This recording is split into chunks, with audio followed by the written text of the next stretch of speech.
Today we'll do electrolysis as well as electrochemical cell. The thing we need to take note about electrolysis is you will always involve a battery.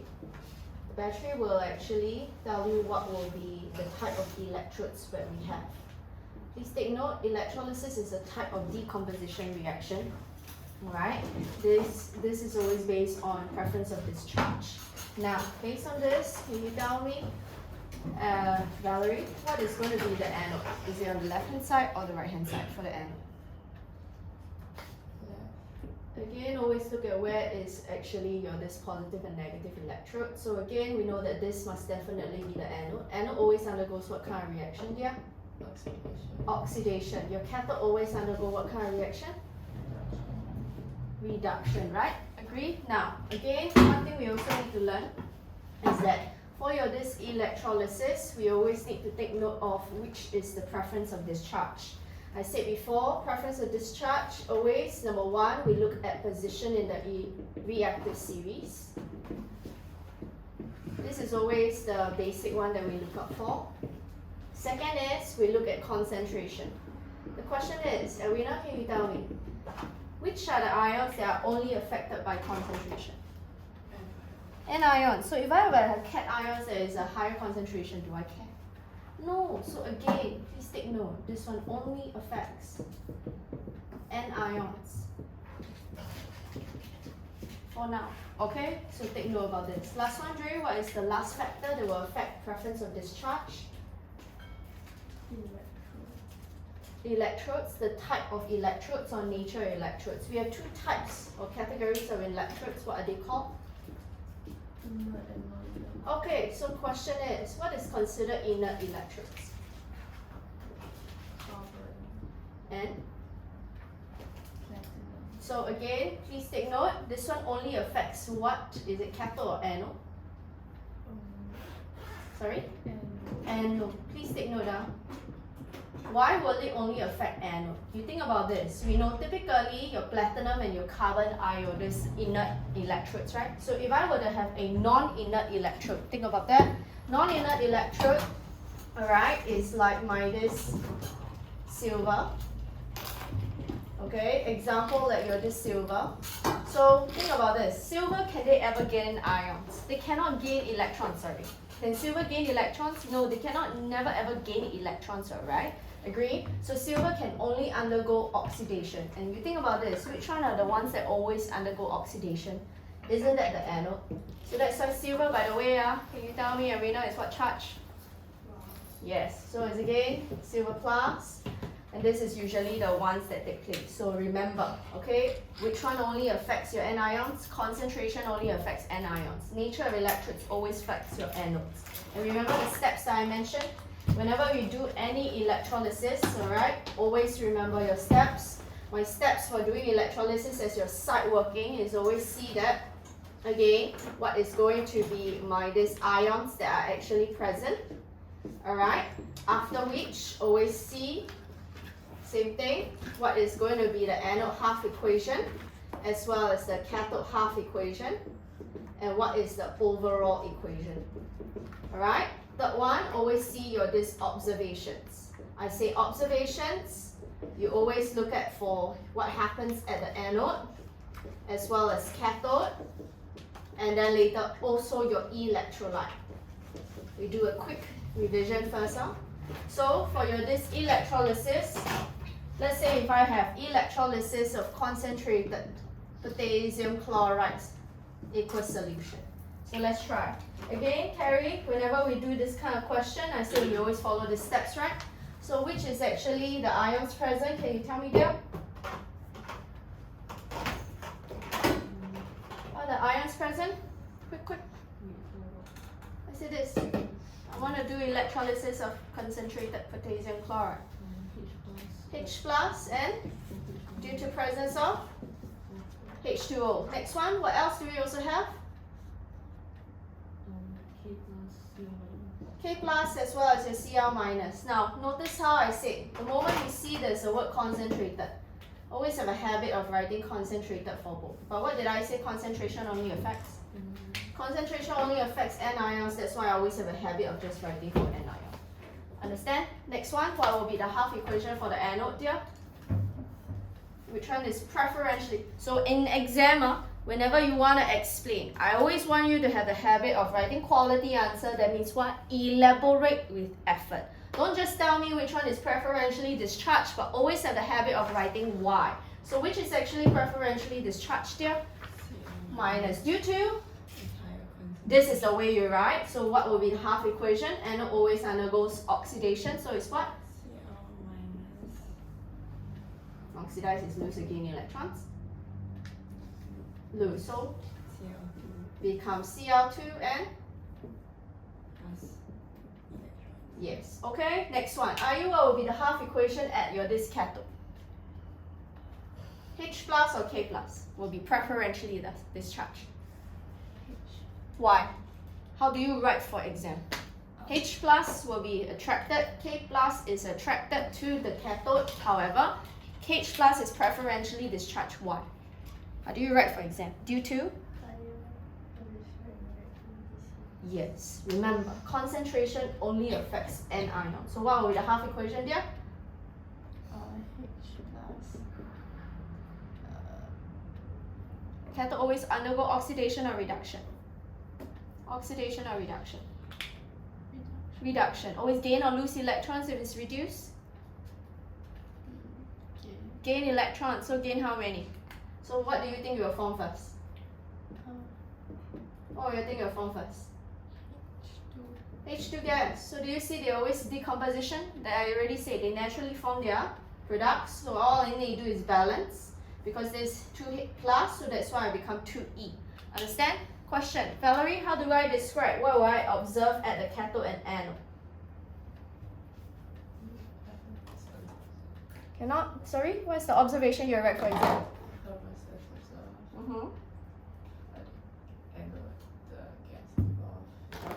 Color. Always think about color, color, color. So it's what? You will be? What color is this? Yellowish? Gas? Evolve. That's all. So again, what's the observation at the anode? Effervescence reduce, yellowish green gas evolve. How about your this? Oh, sorry. How about your this height at the cathode? Quick. So it's what? Effervescence produce, colorless gas evolve. Hopefully you know what's the test of the gas are. But my question is, will the gas produce at an equal ratio or in differing ratio? Will the gas produce be of equal ratio or differing ratio? Equal ratio. What do I always present in exam to prove that the gas produced will always be in equal ratio? My overall equation. Always combine. How do I combine? Compare your number of moles of electrons. If they are the same, everything on the left hand side add together, everything on the right hand side add together. So by right, if I write everything on the left hand side add together, electrons will be cancelled out. I found this, right? Question is, do I actually combine the H plus and the Cl minus, Valerie? Can I say that this is actually 2HCl?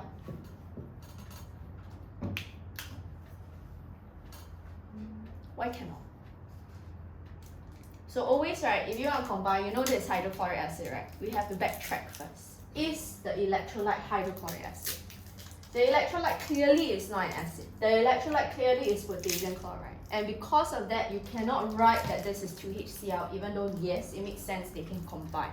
Understand? So the overall equation, in fact, will just remain as this. No choice. Okay? So it's H plus to Cl minus, Cl2, and H2. Do you see the ratio of Cl2 and H2 is the same? But there is a particular electrolyte that you straight away must know. Okay? When you actually produce the gas, it will be of, again, differing ratios. What is the famous electrolyte? So again, what's the famous electrolyte that we learned that when we produce the gas is of different ratios? Not sure? You? There's a particular acid. Anybody? Carrie? No?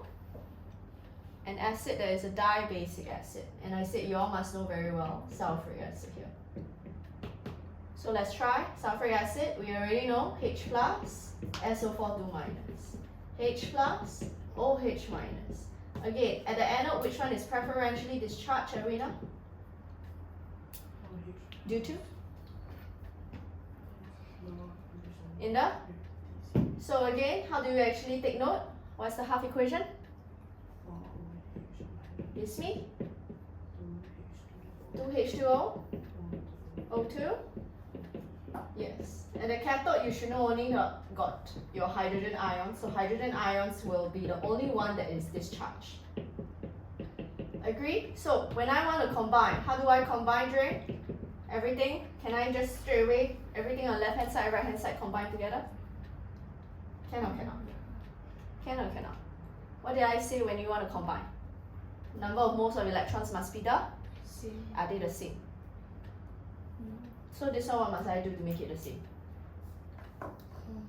Lowest common multiple is what? Huh? 4. So how do I make this 4? Times? Times 2. So if I times 2, it will be actually 4H plus, 4E minus, and then 2H2, right? Can I actually combine them now? Can. Okay, so everything on the left hand side add together, everything on the right hand side add together. By right, you get here, right? H plus, 4OH minus. Again, with the E, it's actually cancel out, so that's why you don't need to write anymore. You get 2H2O, O2, and then I also have, again, 2H2. Agree? Question is, can I combine this as H2O? No. Why cannot? But by the way, right, this one and this hand, how come I can combine now? Because your sulfuric acid is in aqueous state. So that's why there just now, right, there is no such thing as HCl here. There is no acid here. But if there is in the case water, then water is present. So is water present here? Yes. So if I have 4H2O, do you see this other H2O is here? Can I bring it like math and cancel out? Why cannot? Then you want to have H2O on both sides? It's just like the electrons you can cancel out. So just bring it up here, what happens to the number of H2O? Decrease to 2. So your overall equation is 2H2O becomes O2, 2H2. Two things to observe. Do you see not only you produce gas on both sides, and then, I already say, sulfuric acid is the famous electrolyte that you should know, okay? The ratio of gases produced is differing. Okay? The rest usually is the same, but how do you know? Write down the overall equation. Please know how to come up with the overall equation. Understand? Okay, back to here. Let's try this one first. So we already know what is the observation at the cathode and anode. Can you tell me, Carrie, what will be observed for the electrolyte? Oops, sorry, why did I write electrolysis? I mean electrolyte. So what will be observed at the electrolyte here? What do I say? Always see what is discharged, right? So what is gone at the ions? Which ions are gone? H plus is gone, Cl minus is gone. What are the ions left behind? Together, can they combine? Yes, right. In fact, in actual fact, what's the remaining electrolyte? So again, we know that pH will increase because you know potassium hydroxide is left behind. If you ever want to explain for exam why your pH actually decreased, same thing. Tell me what is discharged at the anode. Tell me what's discharged to the cathode and why, and what ions are remain behind. That's why KOH is left behind. Understand? Okay? Now, is there any other observations that I will see? No, right? Because no color change, right? Next one, you? Can you tell me what will happen to the electrolyte? Because I already know what is my overall equation. And the anode and cathode. So again, what is gone? OH minus. What is gone? H plus. I left behind what? So this is actually electrolysis of water all gone, right? And all the water becoming gone. So what happens to your H2SO4? Becomes more? Yes. So again, we can say concentration of H2SO4 will actually increase if you want to talk about electrolyte. Understand? Next one. Let's do nature of electrodes, because so far I'm doing and assuming that they are all, again, this inert electrodes. So let's say this time I have potassium chloride, okay? So your this potassium chloride, I'm going to change this up. I have the electrolysis of my this silver chloride here. Electrolysis of silver chloride using my this silver electrodes. So again, the cathode is made out of silver, anode also made out of silver. Okay, so let's see. In this case, this silver chloride, AgCl, okay. Oh, I'm going to say silver nitrate, sorry. Silver nitrate. Silver nitrate. Okay, so let's try. Again, in this case, how will I know what the ions present? Same thing. Keep in mind, always ask yourself, is the nature of electrodes inert or non-inert? Are you? Non-inert. So non-inert electrodes always affect cathode or anode? Cathode. Please remember. Can I ask you? Your silver, if you had a cathode, can it ever gain electrons? Have you learned things like silver plus? Silver minus. No such thing. So that's why I say it only affects anodes. And you must know this very well. So again, can you tell me ions present if I say is Ag plus, NO3 minus, H plus, OH minus. But I always ask, the anode, is it made out of a non-inert? Yes, right? So what does it mean? Do I care about whether nitrate or OH minus is discharged? No. So how do you tell me what will be preferentially discharged or oxidized? Can I say silver is preferentially discharged? Cannot. Why? Why cannot? Because silver got charge. When I say discharge, that means lose their charge. So what do you write for exam? That's the question. Silver is preferentially what? Oxidized. That's the way. So silver anode is preferentially oxidized. Can you tell me what will I form? Ag? Ag+. No, but I said there is no Ag plus here. Remember, you want to undergo oxidation? So are you saying Ag plus lose electrons? No, the silver anode is preferentially discharged. And anode, you always undergo what again? Oxidation is lose or gain electrons. Lose electrons. The silver want to lose it. You tell me, if you lose electrons, what will I form? Ag? But you think I'll tell me Na lose electrons, what will I form? The Ag lose electrons, what you form? Yeah, lor, Ag plus, and we know that Ag is always plus, so you lose 1 electrons here. Understand? Again, can you tell me what will I observe at the anode then? Are you? If the Ag is made out of anode, and you can see this is what is happening, keeping in mind Ag solid will now become your aqueous, right? So what will happen to your mass of your this anode? Decrease. So mass of anode will become smaller and smaller. Okay? Next one, at the cathode, what will be the half equation and why? Ag plus, then Ag. So again, why? You haven't told me why is Ag plus can I say preferentially discharged here? Why? Yes, so again, Ag plus preferentially discharged, how do you write for exam? Correct. It's even lower than H plus. Understand? So that's why it will be preferentially discharged.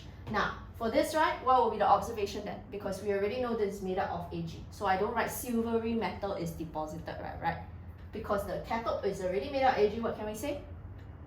Metal? Or the electrode will?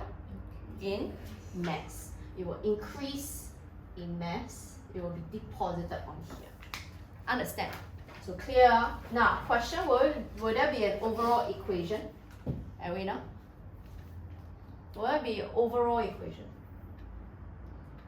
No, there's no overall. But one thing we learned, what will be the concentration of Ag plus? Will it ever change? No, why? Because do you see whatever Ag plus that is actually formed at the anode is again discharged at the cathode at equal mole ratio. So this is also another thing about the electrolyte. I can say concentration of Ag plus inside the solution remains unchanged. Understand? So take note of. Now, why do we learn electrolysis? We learn electrolysis of this applications of electrolysis. Your applications of electrolysis, the number one is electroplating. The famous one is, what if this is actually the spoon?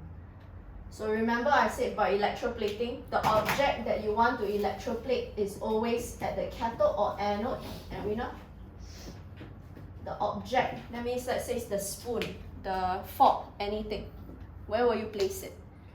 So remember, you will always place, okay, the object at the cathode that you want to electroplate with, because the cathode always undergoes reduction. So do you see this equation can occur?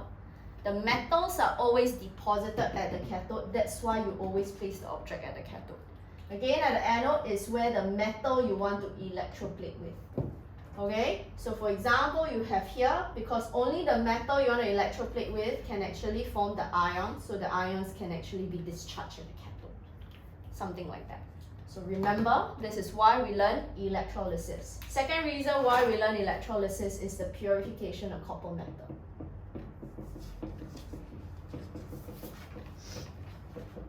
And one of the metal is the famous copper. Later I'll draw. But this is actually in your notes, okay, on the second last page. Again, can you tell me, Dre, that the cathode, will you place the impure metal or the pure metal? Yes, we will always place the pure metal at the cathode, because we know at the cathode you will always deposit the metal. There is no way that you can deposit any metal at the anode. So at the anode, that's why you have your impure metal.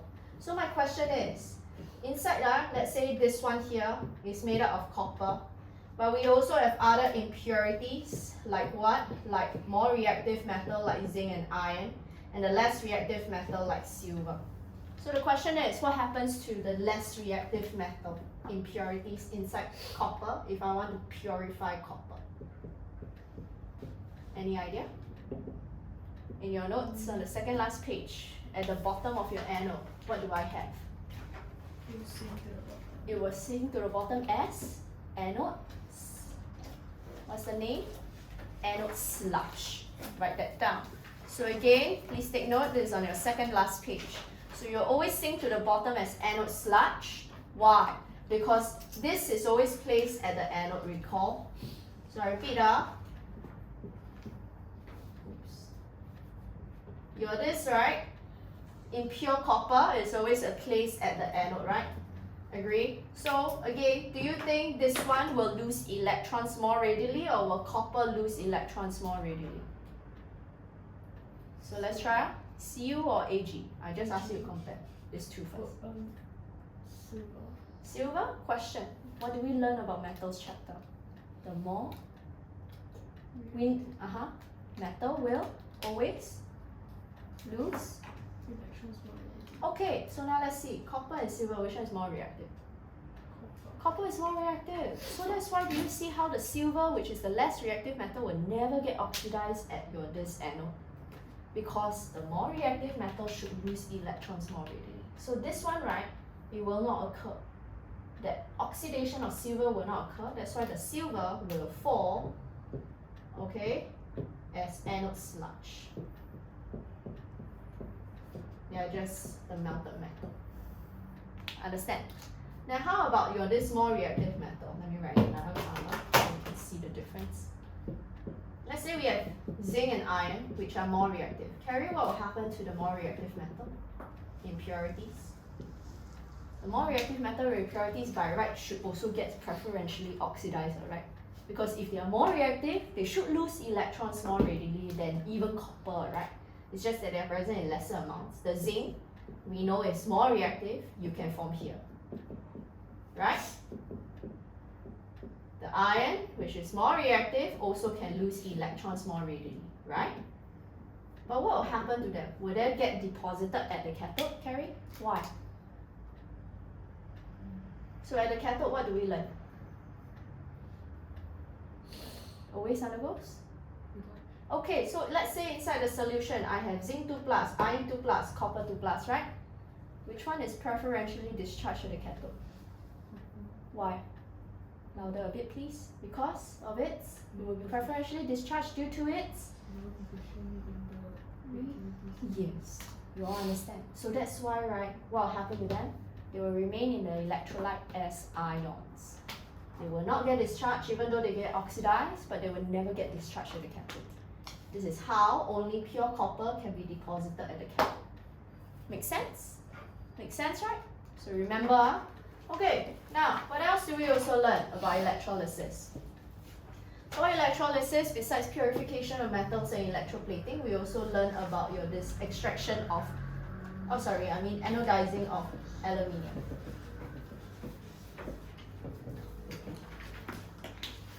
In the anodizing of aluminium, we will always place the aluminium at your anode.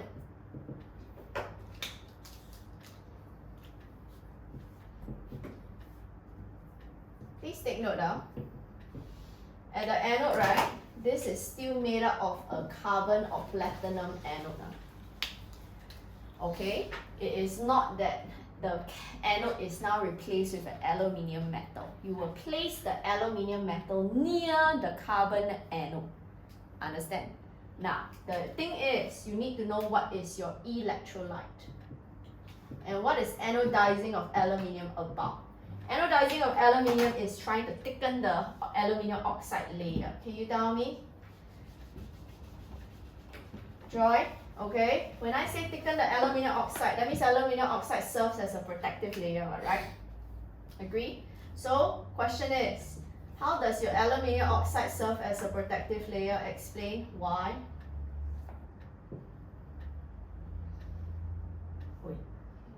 Your aluminium oxide protects the aluminium metal, right? From corrosion, right? How? Because of two properties. You all recall? Like, aluminium is the only metal that never get corroded or rusted, right? Because when exposed to atmospheric oxygen, what must you say? It will to form a layer of, what is this red one? Layer of? Yes. Question is, what are the properties of aluminium oxide that helps you protect the metal against corrosion? Number one, it is insoluble. Number two, it is unreactive. Understand? And number three is adhere strongly to the metal. That means it will stick to the metal. It will not actually fall off unless you deliberately scrape it off. So you want to protect and sometimes thicken this aluminium layer. So this one, right, please take note, this is still made up of either platinum or this carbon electrode at the anode. Okay, during the anodizing of aluminium, you will just place your aluminium metal near here. So let's say this is my aluminium metal. Okay, so I said the electrolyte is what? Are you? Yes, please take note, electrolyte is always sulfuric acid or any of the electrolyte in which OH minus can be discharged. Why? Because at the anode, if it's sulfuric acid, what is preferentially discharged, are you? OH minus or SO4 2 minus? So again, we know 4 OH minus will become what? 2? No. Okay, why don't you tell me what's the products first? There's no hydrogen gas here. There's water. Please know, so water and what? And? O? 2. Question is, we know the balance, right? You know there's 4, right? So how many? Yes. Is it balanced? Okay, question is, this is 4 minus, right? So this one, anode is always lose or gain electrons. Lose, right? So it's how many electrons will it lose? Since 4 minus. Now, question is, do you all see oxygen is actually produced here at the anode? This is why I want to use sulfuric acid, because later, once oxygen is actually produced at the anode, because of this equation, the aluminium can now react with the oxygen to form the layer of aluminium oxide. All I need to do is balance this out. Okay, thereby thickening this layer here. Clear? Clear? Last one. This electrolysis is used for extraction of metals from oxides. Metals are which metals? Hopefully you know. The metals are those that are above your this carbon in the reactivity series. You all recall your reactive series? Are you give me my reactive series there, starting with potassium? Please stop calling me. Remember the acronym. Please stop. Sodium, right? Sodium. Calling me. Sorry? Chlorine is part of metal, man. Chlorine is not a metal one. In the data book, I mean in the periodic table, what we learn? You don't see the periodic table? Sorry? Calcium. Calcium followed by? Magnesium. A. Aluminium. Chocolate, zebra, something like that. Okay? Now, do you see anything that is above carbon? Okay? Can you actually extract the metal oxide by heating with carbon? Cannot what? So how do I extract the metal? So please take note, one thing is that if you ever want to extract the metal, the electrolyte you use must be molten. Why, Valerie? So I repeat, molten, okay, metal compound. Because of what? Absence of what? Which will be? So there's absence of H plus ions, which will be preferentially discharged. Understand? So that's why I choose to use molten. Understand? Next one, where will you always place and extract your metal? At the cathode or anode? Valerie? Extraction of metal? Where will the metal be obtained? So again, this is where metal can be obtained. Because remember, only this metal can be deposited at the cathode, since reduction always occurs at the cathode. So this is why we learn electrolysis. Know how, okay, the factors that affect discharge. Know how, again, the ions, okay, present.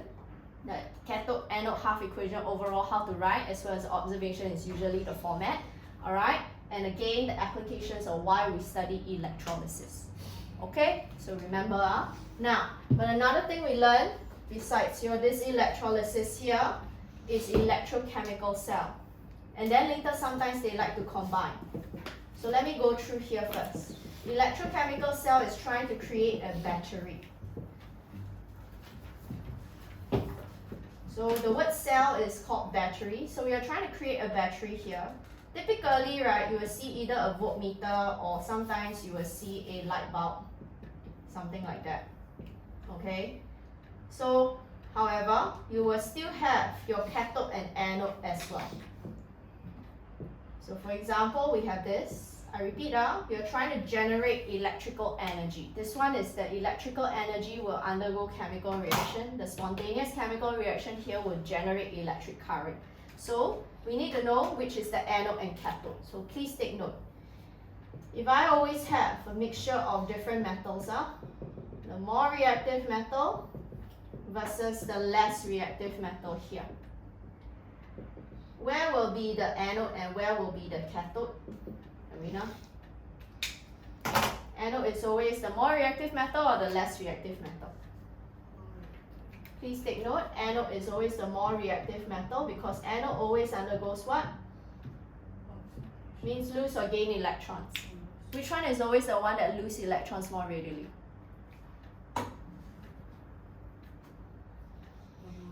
More reactive metal. The less reactive metal will always be your cathode because since it cannot lose electrons more readily, it will receive electrons. But please take note, even though this is going to be the cathode, do you think the less reactive metal is able to gain electrons to form ions or anions as a matter of fact? No. It's still whatever electrolyte there is. So for example, again, if your electrolyte is, let's say, your silver nitrate aqueous solution, then obviously silver plus will be the one that is preferentially discharged due to its lower position in the reactive series. So whatever happens at the cathode, I want to point out, is the same as electrolysis. Why? Because whatever that is preferentially discharged is based on that reasoning. You all understand? And then this part here is like, again, almost like if I were to have a non-inert electrode, right? Agree? But one thing they like to test is besides that anode is always the more reactive metal, the cathode is always the less reactive metal. But the terminal, the sign of the terminal is not the same, right, Arina? What's the sign of the terminal here? Clearly we know it's a positive here, negative here. But what is the sign of the terminal at the anode here? Negative. And here? Positive. Why is this considered a negative terminal? Because in a battery, you have positive and negative terminal. The negative terminal is the one that supplies electrons. Electrons are negatively charged one. So that's why, right, the anode is always the negative terminal, since the more reactive metal can lose electrons more readily. Okay? Now, next thing is, we need to take note. So I got negative terminal, positive terminal. Sometimes they like to give you values. So let's try. So if I use the typical zinc copper, sometimes they will give you a magnitude. Let's say this is 0.78 voltage or amperes or anything else. Idea is, if I were to have, again, let's use this, mg and ag. Can you tell me, Dre, suggest a value for your this amplitude, your voltage here, or your potential difference here? Give me a value. If I were to change this up, because this the negative and positive terminal now I replace with magnesium and silver, what will be the suggest a value? 0.9. 0.9. Sure. Idea is it can be large. Okay, 0.99, 0.9, up to you. Why? The question is why. How do we write for exam why? What do we learn? Bigger difference In the? reactivity. Yes. So the larger the difference in reactivity, the larger the magnitude, right? Agree? Now, how about if I were to have, let's say, swap up, alright? So your negative terminal, we know so far is here, but this time if I don't show you the negative and positive, I'll just show you the direction here. The direction here, we know the value, I can make this as positive.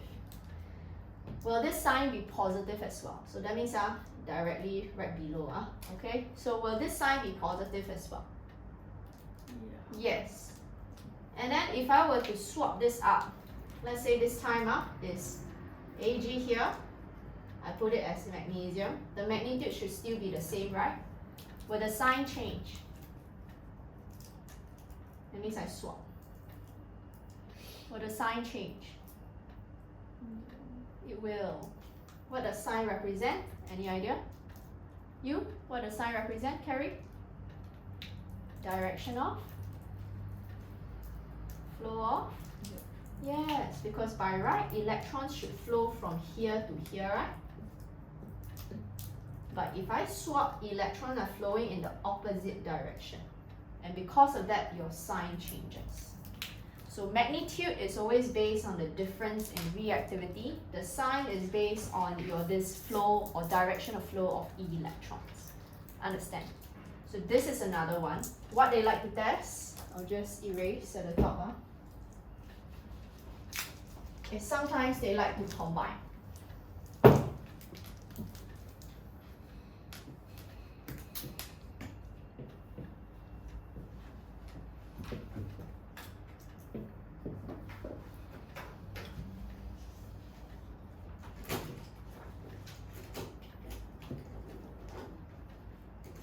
Yeah, I don't put a voltmeter. Let me change this up.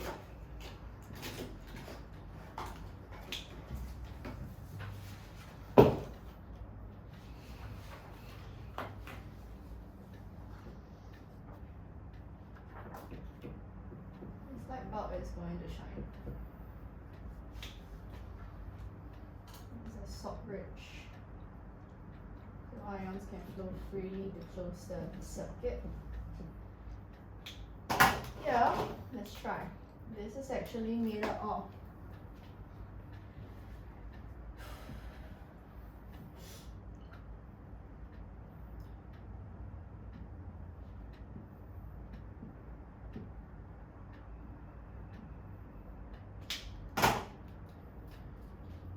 electrolyte. This is going to be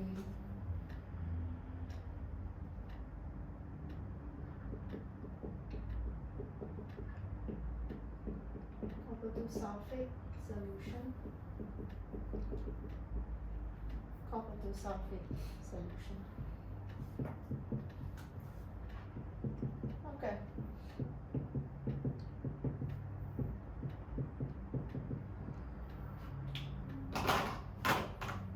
Ready? So we must know which side will represent the electrochemical cell, which side will actually represent your this electrolysis. So can you tell me, Valerie, which side will represent the electrochemical cell, which side will represent the electrolysis?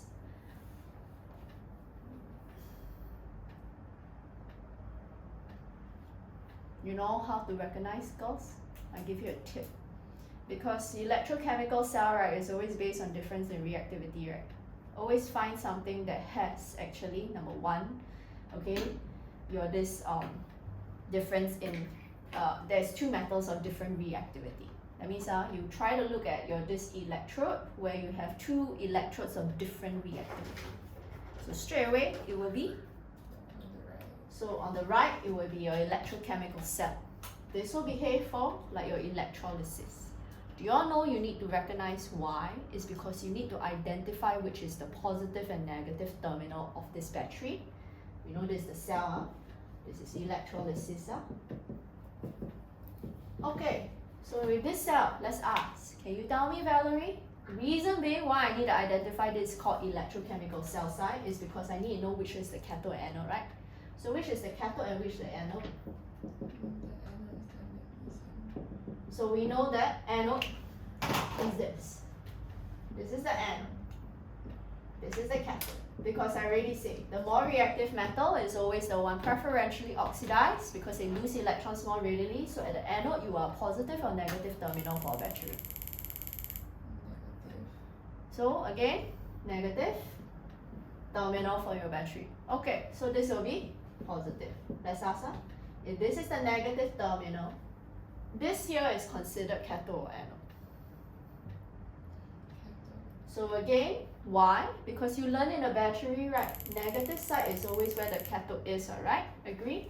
So again, this is going to be the negative. So this is going to be your cathode. Because it's directly connected to here, right? And then this one, do you see is directly connected to the positive side? And the positive side is always your anode. So this must be mine. And this is why you all need to learn the sign. So I repeat, sometimes they like to combine like this. Okay, so for example, first step, always try to identify which is the electrochemical cell part, which is the electrolysis part. I give you a tip.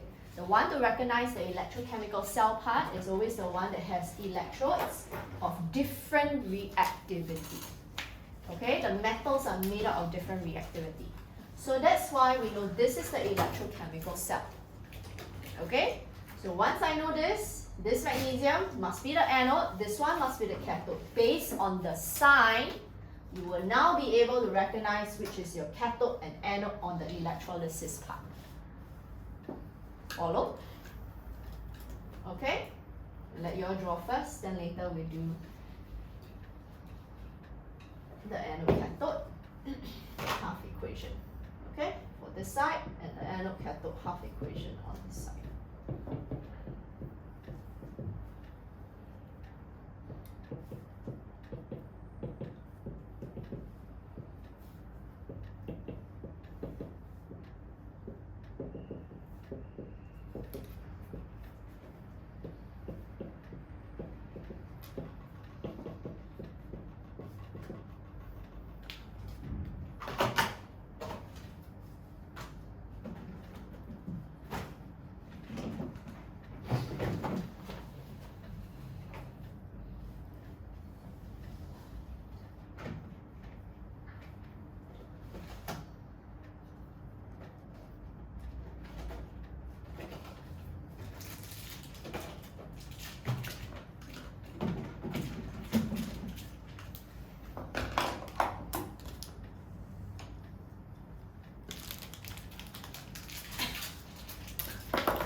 Okay?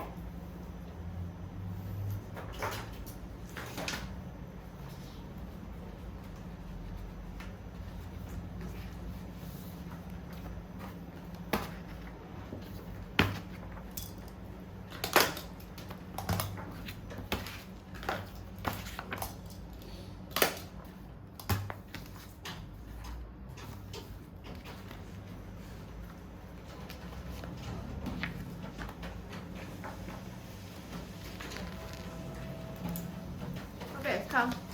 Let's go through. Starting with you, Arina. Can you tell me at your this electrochemical cell first? Can you give me what's the half equation that will be taking place at the anode? For my electrochemical cell. Mg, I know always undergo oxidation now. Mg what? Remember I know always undergo oxidation? So lose or gain electrons. And this is almost like non-inert, right? So it's what? Become N E. So the electrons will flow away out of your this Mg. Alright. At the cathode, let's try. At the cathode, what happens then? Can you tell me, Arina? Do you think the copper metal can gain electrons? Because cathode always undergo reduction, right? Can the copper metal gain electrons? It makes no sense. But what do we learn? There's a solution, right? There are cations, right? Okay, so what are the cations present inside here?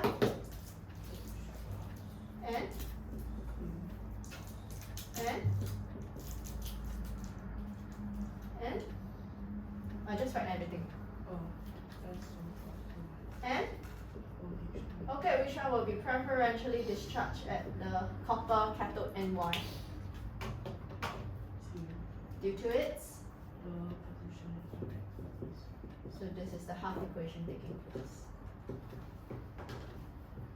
Observations I can write for exam is what? Can you tell me, Dre, at the magnesium anode? Because this is the half equation taking place, right? So what happens at the magnesium anode? The anode will? Because you can see how the solid is becoming, it's becoming aqueous, so it's dissolving, right? How about the cathode? Do I say reddish brown solid is deposited, even though this is reddish brown? So because this is already made out of copper, so what do you say? Yes, increase in mass. Okay? How about you, Carrie? Give me my half equation for the anode and cathode right now for your this electrolysis. As you can see this anode. So what happens at your this anode?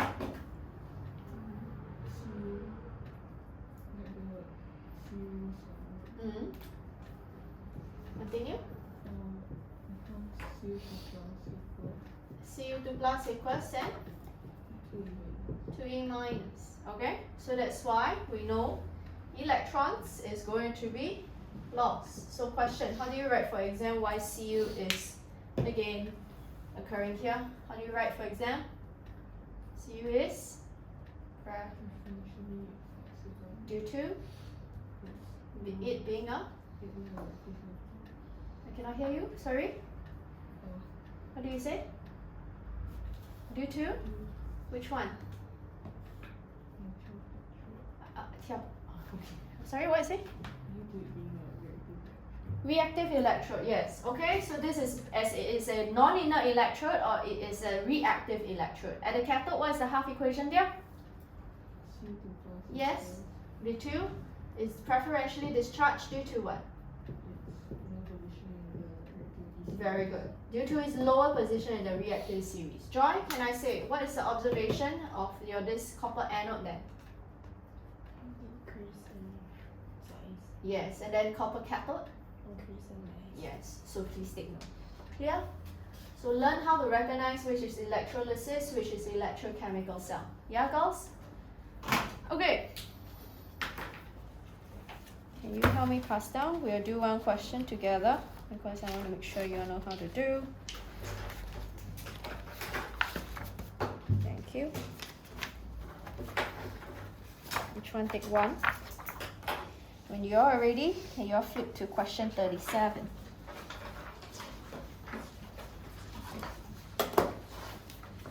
Later, each of you will do your respective questions for me to mark.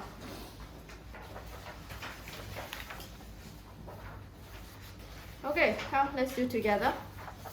Again, whatever questions that I will go through, I'll send you the answers via your group chat, yeah? So, first and foremost, do you see we have here this student that carry out electrolysis on dilute potassium chloride. This time it's dilute and molten. Now, the only difference between dilute and molten is what are you?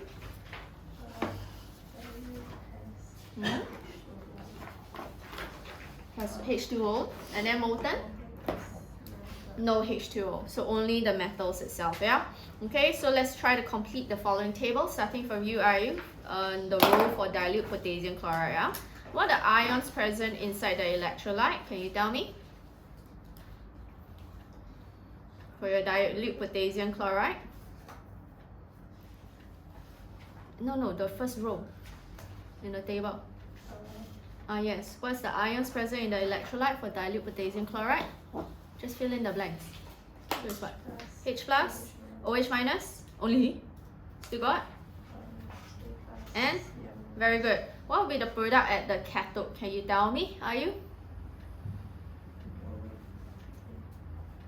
Which one is preferential? Always ask yourself, at the cathode, which is preferentially discharged?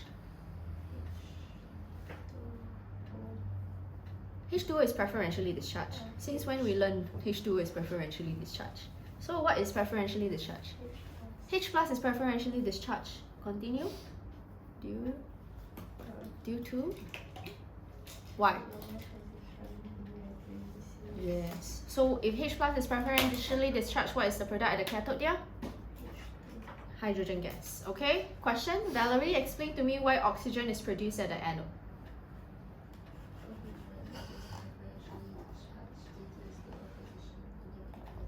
So hydroxide is preferentially discharged due to its lower position in the reactivity series. Understand? So take note about this. Clear? Now, anyway, so let's continue. Molten potassium chloride. For the molten potassium chloride,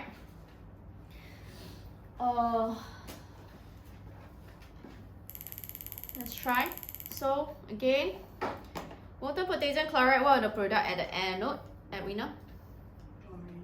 Chlorine gas is actually at the anode because chloride is only discharged, right? Since the only N ion, and the cathode will be molten potassium. Yes, okay, please take note. Why molten? Because you should know already, this is electrolysis. It's even hotter than this blast furnace. So blast furnace, if iron can be collected in molten state, let alone potassium, that has relatively low melting point. Why do I say potassium has relatively low melting point, Arena? Because it is group. Next one. Dre, give me two other properties of group 1 metals that makes them unique from all other metals in the periodic table, besides having relatively low melting point.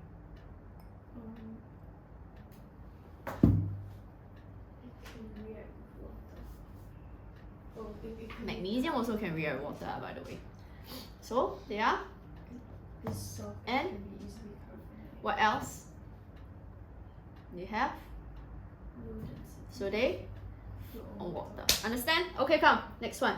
You, Carrie, can you tell me what will you expect to this electrode C1? Do you expect electrode C1 to undergo any change? Okay, why not we do step by step up? Let's try C1 electrode first. C1 electrode, is it going to be cathode or anode? So your C1 electrode is going to be my anode. Can you now tell me what will be the half equation taking place? Cu.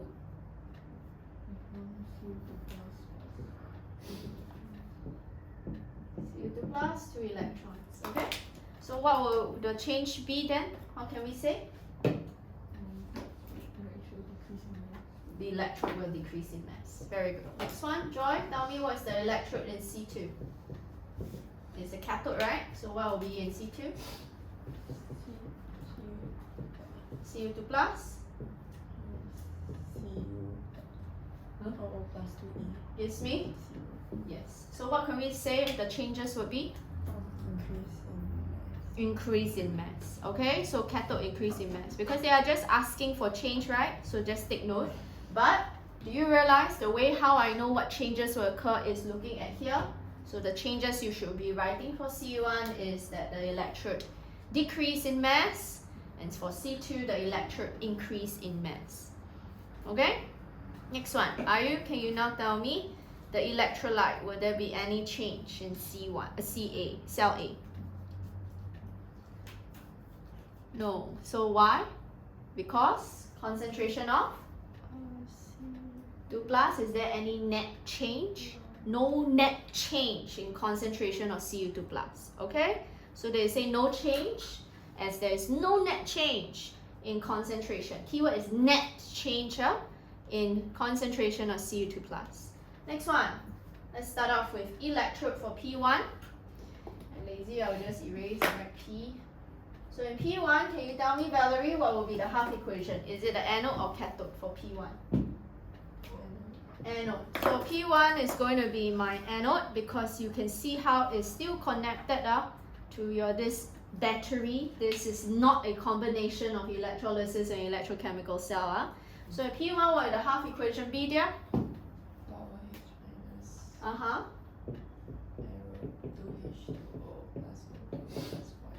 Very good. So again, but they ask for changes, right? So what can I say? Evolve. Okay, so you can say effervescence of a colorless gas evolve. Always tell yourself, if got gas, always write effervescence. Effervescence of a colorless gas evolve. Okay? At the cathode, what will be observed, dear Arina?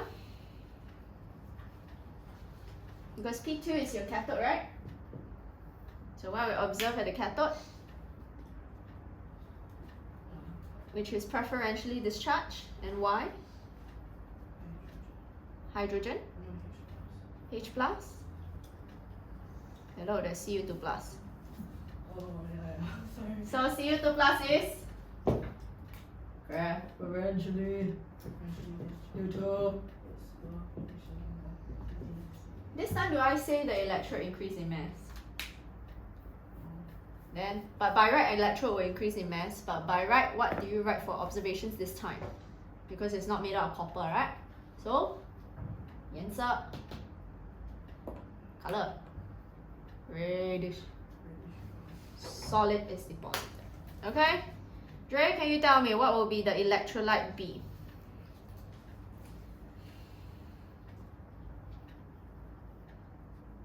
So think about this, I said already, we'll always write the ions present first. And then we have H plus and OH minus. But you can see how what are gone? OH minus gone, Cu2 plus gone. What is the remaining electrolyte? Question, whenever we ask for changes or observation, 2 things we always need to take note of. Color, color, color. And then whether is it increase or decrease in size, right? So is there any color change? Initially it's what? Solution, aqueous, copper 2, yes, blue, copper 2 sulfate. But now become? So again, how do you write an exam if, I know they never ask you to explain. But yes, we know that electrolyte, blue electrolyte fades in color. That's the observation. But what do we write in exam to explain and account why? Because concentration decreases. Yes, there is a net decrease in Cu2 plus concentration. Understand? Is there any other observations that we can describe about the electrolyte besides blue solution fades in color? pH decreases. Yes, pH also decreases. Very good. Okay, people, so remember. Okay, now, each one of you will do your respective questions. I'll walk around to mark. Now, do you see we have question 4 as well as question 5? Are you, Edwina, Carrie, I want you to do question 4 and 5 in the structure now. The rest of you, do you see we have question 3 as well as question 36 that is right at the back? I repeat, question 3 and question 36 right at the back. I want you to do these questions. I'll spend slightly more time on electrolysis today because it's a big chapter.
I'll walk around to mark shortly.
do not have air and pollution notes? Can I ask?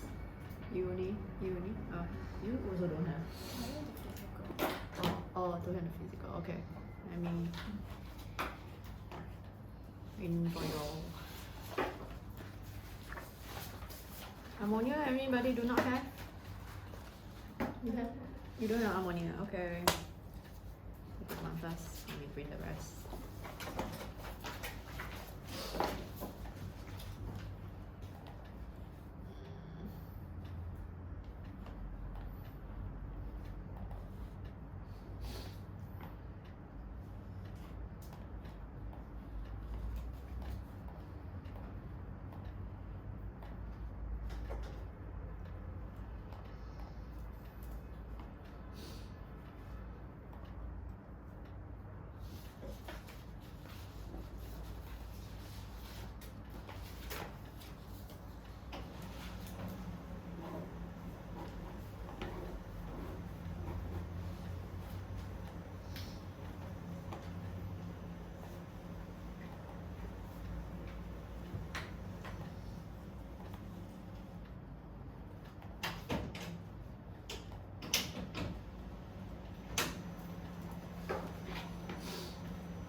ions. Yes.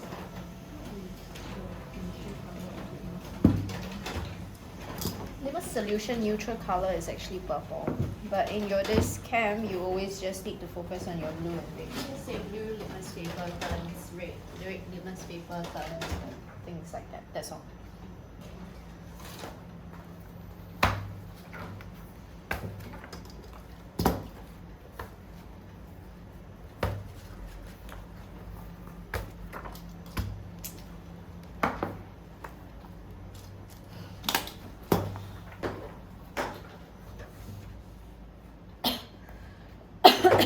Okay.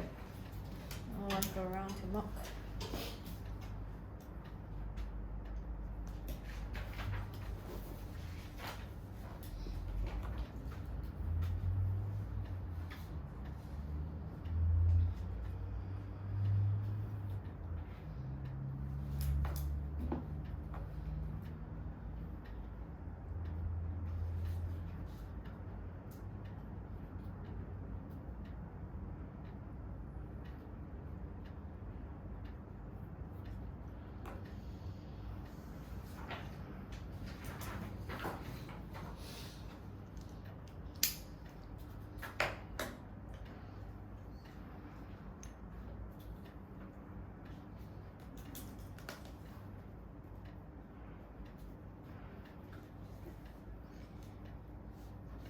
Ask, whenever you do anything, you always need to identify whether it's anode or cathode, right? This is purely just electrolysis, right? So this here is going to be the positive sign. This is going to be the negative sign. So what is this going to be? Cathode or anode? Wait, cathode is always positive. So if this is the anode, then this, and then this must be, and then this must be, and cathode, anode as well, right? Agree? So you say B can decrease in size. Does that make sense? No, right? Agree? So question is, they already said they are made up of all inert electrodes. You don't tell me increase or decrease in size there. Do you know I cannot use that? Unless they are made out of the same copper. I was saying this so many times, 3 times or more in class. Hello. This is made out of copper or any other metal. No, that is not inert. It is, right? Agree? It's not, right? So they're made of inert, so what? You must specify the type of metal with the color that is being deposited. Understand? So I will not accept your answer for both of them. Yeah? Equation for D. Yeah. Good.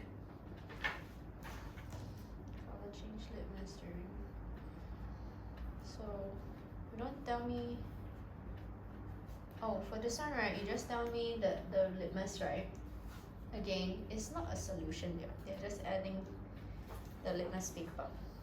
Okay? So you just need to specify. Oh, they add few drops of, oh, sorry, Carrie, I never see the word few drops of litmus solution. Okay, so if litmus solution, you should know it's blue, purple in color, which I just now mentioned already. Original is purple in color there. Okay? So for your litmus solution, you say will turn from red to blue. Here's the ions. So you tell me, first of all, not red, start from something purple. As ions are discharged. Yes, this one remains in the electrolyte. So NaOH is alkaline.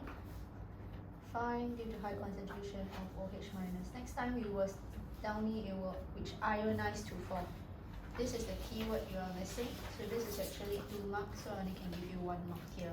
Sorry, 3 marks. I only can give you 1 mark because wrong color change up. Okay, continue.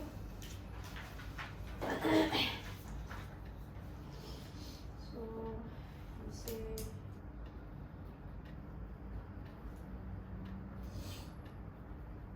anode. Substance of the colors gas or user.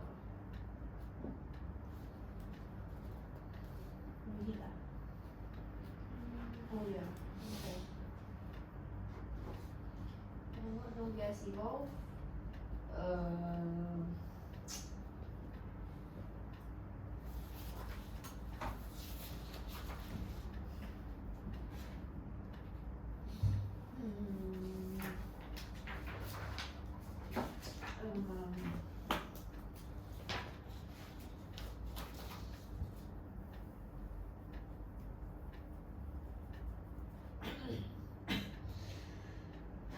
fine. Next one, there is no change in mass of carbon. Yes, there is no change in mass, whereas the other one change in mass. Fine. Another one you also can talk about electrical current, right? This one is actually electrical energy is actually used to drive your this non-spontaneous reaction, while chemical energy is used to drive and convert into electrical energy or things like that. See your equation. Yep. Okay. This one, okay, what do you write again? Agreed? Yeah. See your electrons. How electrons flow from here? Does it flow for anode to cathode? Because anode only undergo oxidation and lose electrons. Right. And then this one is your this copper. Yes, fine. That's correct. This one is your zinc. Yep. Voltage. Label the direction of moving electrons. So you know why, you know what? Okay, for the other one, voltage will increase. Larger the difference in reactivity, larger the voltage. So, and greater difference in reactivity and contrast. So I'm done with this. All done. Okay. Let's see.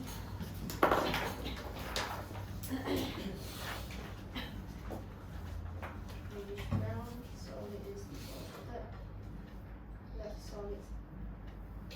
Black. But this is electrolysis here. So the metal can actually conduct a molten state in the glass color. Electrolysis is even higher. So what do you think of metal mistake? Purple V. Oh, okay. I cannot accept black solid now because very hot. Can molten this one already, then let alone a simple covalent molecule. Okay? No.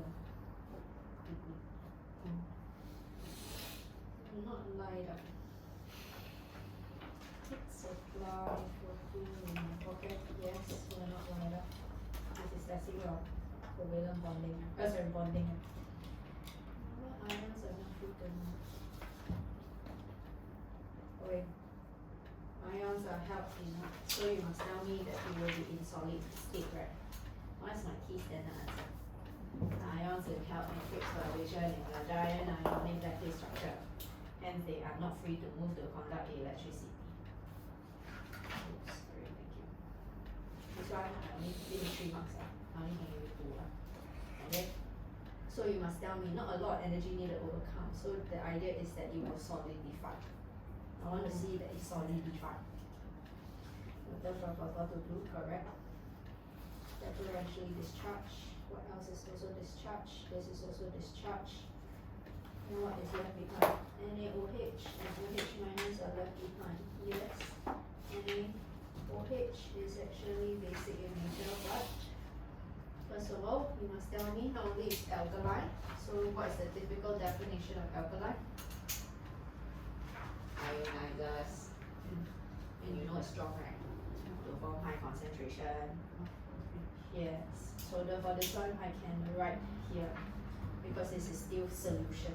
Unless they say molten sodium chloride, we know that this obviously won't occur.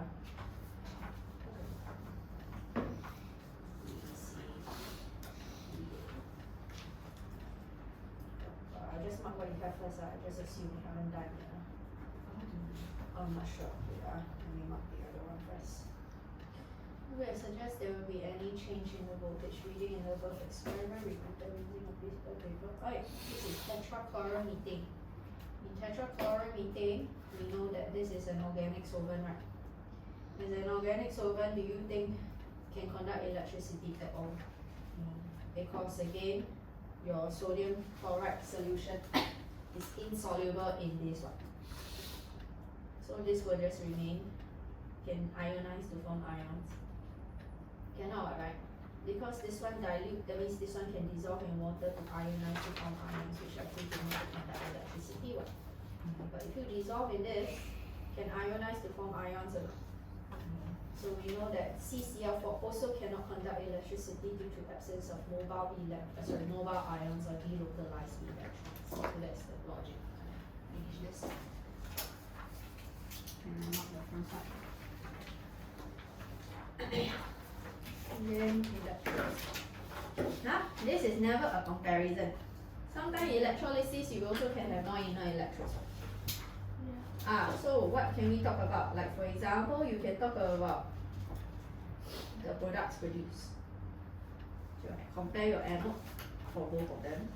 Okay, so like you can say how which anode will actually increase in size, which anode will actually decrease in size. So can I ask which anode will decrease in size for this part?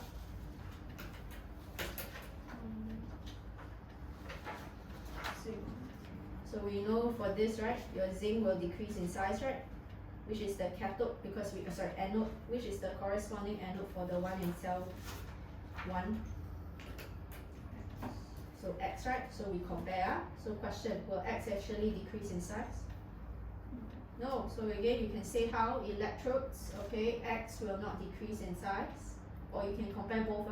You can say both electrode X and Y does not change in size, while in here, zinc electrode will decrease in size, whereas copper electrode will increase in size. This is not the one I'm looking out for. Understand? You don't tell me this is a simple cell and whatever. I give you another example. Like for example, right, can I also say which one is actually your anode? Then oxidation we know will always happen in a positive or negative terminal for this one. Positive terminal. But oxidation will happen in which terminal? Negative terminal. Do you see the point to point? Reduction also you can do the same. Another one, this spontaneous, right? This one non-spontaneous. Right? So many things you can write. So I will not accept this. Okay?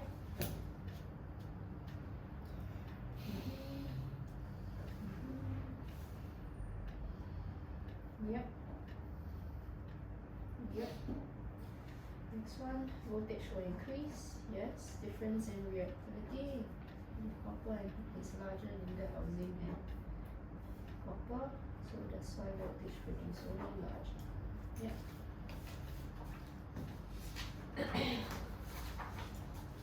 Let's see what the other one first. Compound being able to broken down into simpler substances by bacteria and other microorganisms. Complete myself here. Can I mark Harry? Thank you. Reddish brown solid deposited effervescence of purple gas EO. Sure, I cannot accept solid. Do you know why? Because this is already high temperature. I already said already, even higher than that of your blast furnace. If the iron in a blast furnace is molten state, let alone potassium would have lower melting point than iron. Right? Agree? So no. You're not like that. Wait, what are you talking about iodine? Idea is wrong. This is molten potassium iodide. No heat, then what will happen to molten potassium iodide? Solidify. Right? Potassium iodide is an ionic compound, high melting point and boiling point, right? So solidify got free mobile electrons free to move to conduct electricity. So your standard answer is what? Ions in potassium iodide will be held in fixed in the giant ionic lattice structure, which are not free to move to conduct electricity. So I want to see this one solidify. You tell me about iodine, nothing to do with iodine. You understand?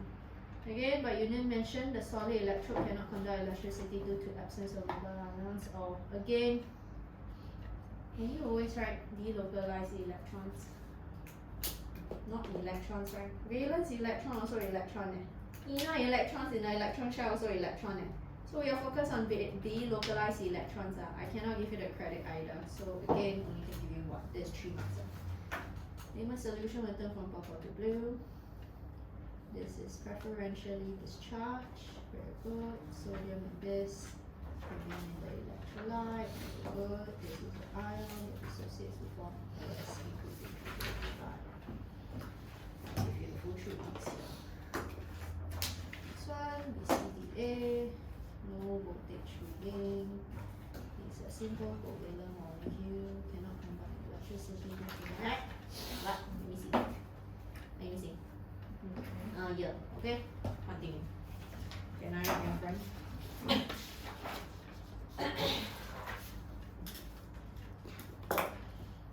Alright.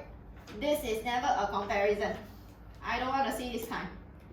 Okay, I want to see more in-depth differences. Example, you can talk about the electrode size over the course of this experiment. This one, the electrodes will ever change in mass. And then this one, will increase or decrease. And then this one, yes, this is the point-to-point comparison. Another one I can tell you. Which one is actually oxidized here? Is it the X or Y? The oxidation occur. This one, right? So we can say that oxidation occurs at the positive terminal for cell 1, right? Where does oxidation occur for cell 2? Is it positive or negative terminal? Yes, do you see? I can say oxidation occurs at the positive terminal in cell 1 but negative terminal in cell 2. Also, you can say for reduction. Another one I can say, spontaneous or not? No, non-spontaneous. Spontaneous, spontaneous, right? Naturally occurring. Wait, money right already. Okay. Yep. Where is this one? So show me. Voltage will increase due to the larger difference in reactivity between this. Fine. Let me see.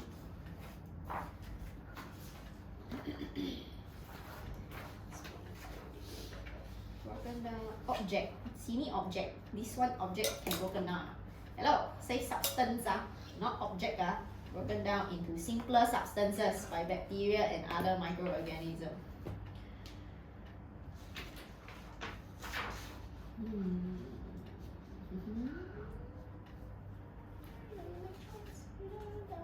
Oh, here got 4 plus. This is 0. So you have how many electrons? 4 what? 4 E minus.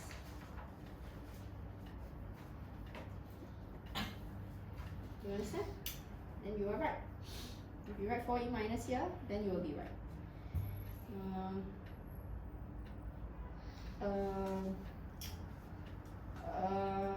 Sure. In exam, right, try to write selectively permeable, but continue. Oh, okay. X is an electron acceptor and is reduced as the cathode. State 1 disadvantage of using in this is it. Okay, so oxygen, what do we learn? Is that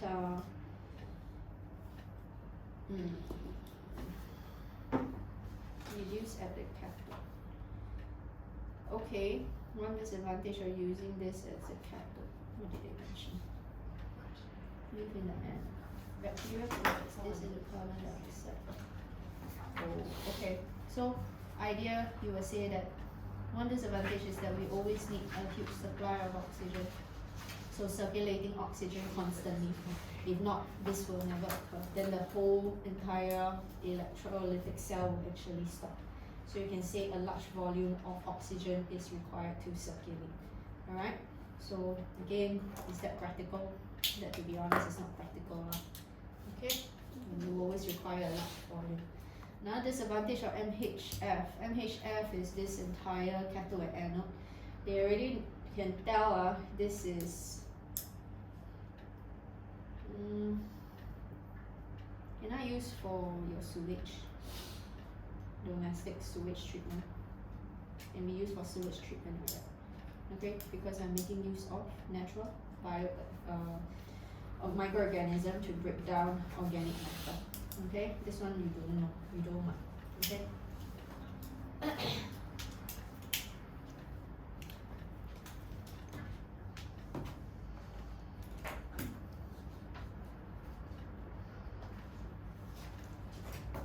So will be 0. Some conduct electricity due to absence of mobile ions or delocalized electrons. Never always elaborate. Way to move to conduct electricity. Okay, next one. Yes. Yeah. The other one, let's see. Count for your observation. You say copper dissolves. copper dissolves. What? Oh, wait.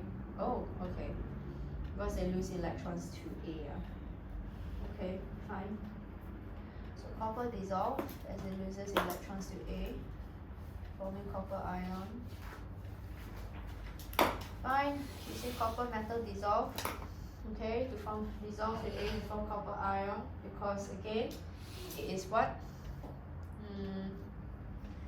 This is A, right? Because what must you mention? I cannot give you the full credit. Why? Because it's less, more than A. You cannot just say lose electrons to A. I want to see the keyword more reactive. So this one is actually a 3-mark question. I only can give you 2. So you must tell me it's more reactive and able to lose the electrons more readily to form cations.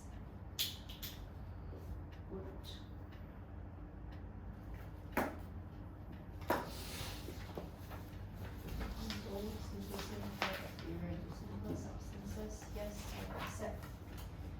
You all can do question 36 as well as, what's the other question? This is question 4, okay, if you're, sorry, question 5 if you all have not done so, question 36 and 5. No, not allowed. Function is, it is selectively permeable. It doesn't allow all substances to pass through, only H plus. Okay? This one you can think about the disadvantage. Disadvantage is, you can see it must actually accept at the cathode, and then again, we also reduce, right? So how much of oxygen do I need? Large amount of oxygen, right? Agree? So large amount of oxygen needs to constantly circulate within your this MFC. So that is actually not feasible. Advantage over hydrogen is that this one make use of what? Bacteria. Agree? So in other words, can I use it for sewage treatment? Okay? So think about that. Okay, behind this.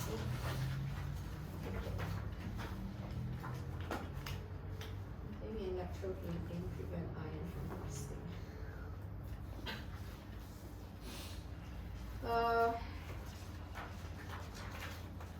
More reactive, able to lose. What's the keyword? Yes. Then after that, then you can say it can actually rust in place of iron as a what kind of metal? Sacrificial metal. That is the 2 keywords you have to say. Number 1, you fail to tell me lose electrons more readily. Number 2, sacrificial metal. Okay? Solution. Please specify. Can be molten or solution. Huh? I cannot give you a credit if you never write that. Huh? Next one will remain unchanged. Good. So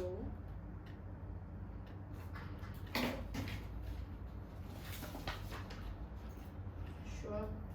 This time specify what's the anode and cathode, but I'll give you the credit here. Can I mark just now?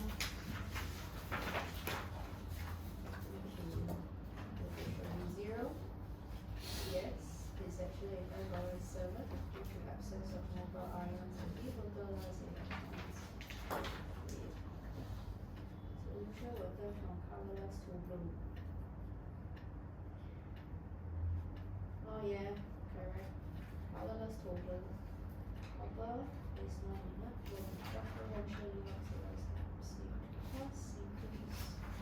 Very good. Give you the truth, please. And I'm not here. Very not here. Oh. So again, they already gave you 18 oxygen and become water, and regular hydrogen ions what? So will I know what's your reactant? Oxygen? Do I know what's the other reactant? Hydrogen. And then what do you think is the product? And now all I need to do is just balance, right? Okay, balance for me. How many? This one must be 2, right? Oh, what 2H? Here must 2 first, right? And then this one will be what? The total what? 4. So question, you always make sure that whenever you balance half equation, always must balance charge with what? E electrons. Here overall charge is 4 plus.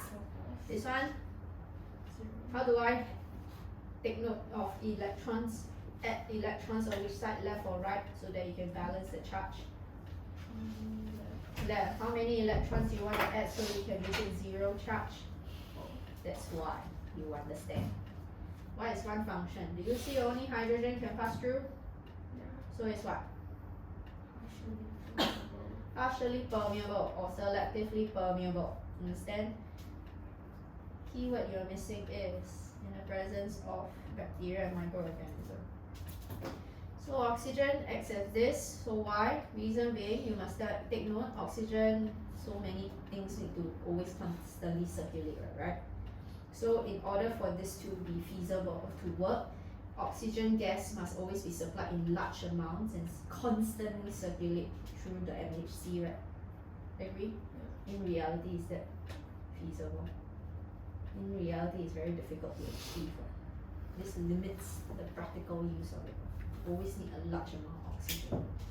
So again, I can just say that this one, it limits the practicality of this entire experiment because this oxygen needs to be supplied in large volumes and you must constantly or continuously circulate within your experiment, which I say before under this electrolysis of your hydrogen. Okay, this hydrogen one disadvantage of this is that your hydrogen and your oxygen needs to continuously supply within this fuel cell. If not, there is no electricity. That's what I'm also trying to say here. Okay, this advantage over hydrogen fuel. This one makes use of bacteria or microorganisms. So what is one use? One advantage is that I can use this for sewage treatment. Okay. Zinc is sacrificial protection. It's a more reactive metal. Keyword you're missing: loses electrons more readily. That's the key phrase you're missing. And then you say yes, not undergo XS okay, a sacrificial metal okay, and will rust in place of iron as a sacrificial metal. So standard answer under metals chapter, we always say zinc is more reactive than this iron, since it's able to lose electrons more readily. 1 mark. And then you will rust in place of iron as a sacrificial metal. You understand? I will not accept this. I want to see solution or molten. You know why? You know why, okay? Because if you write this, it can just exist as solid state at RTP. Then cannot be an electrolyte because it cannot conduct electricity. But I thought this is always safe. I know, but you must specify. But in like your sodium chloride in powder form, but you just dissolve in water, Are you always saying that sodium chloride is always in aqueous state? You must say solution. Concentration of this electrolyte remains unchanged. I think you haven't done yet, but you are on the right track. What's the other metal A left? And metal A. How about metal A?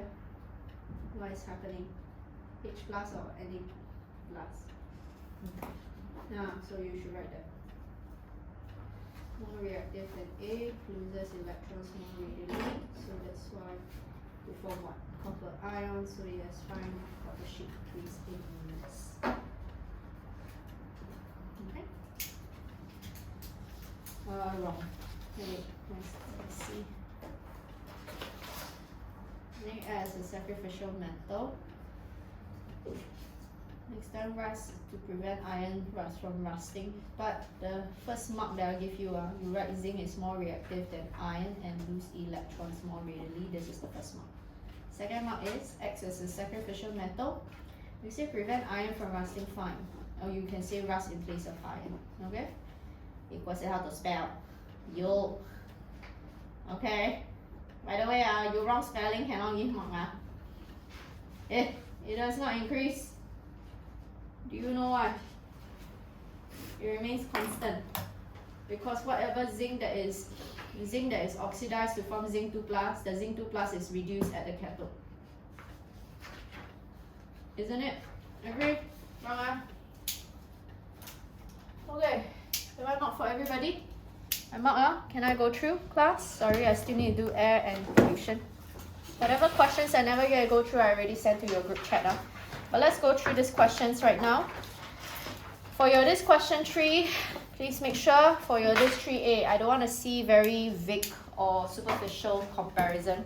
I want to see again your this clear-cut difference. So answers that I can set for differences is the products produced. You should know already that your this carbon electrode X, the mass of carbon electrode X IU will increase or decrease, or will it change? The mass of carbon electrode X, will it change in mass?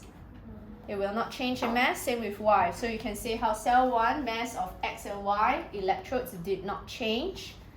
Whereas for your cell 2, can you tell me, Irina, because I never get the mark for you, what is the mass of zinc electrode going to become, or how is it going to be affected? It will actually decrease in mass, whereas your this copper electrode will increase in mass. So this is the first clear-cut difference I want to see.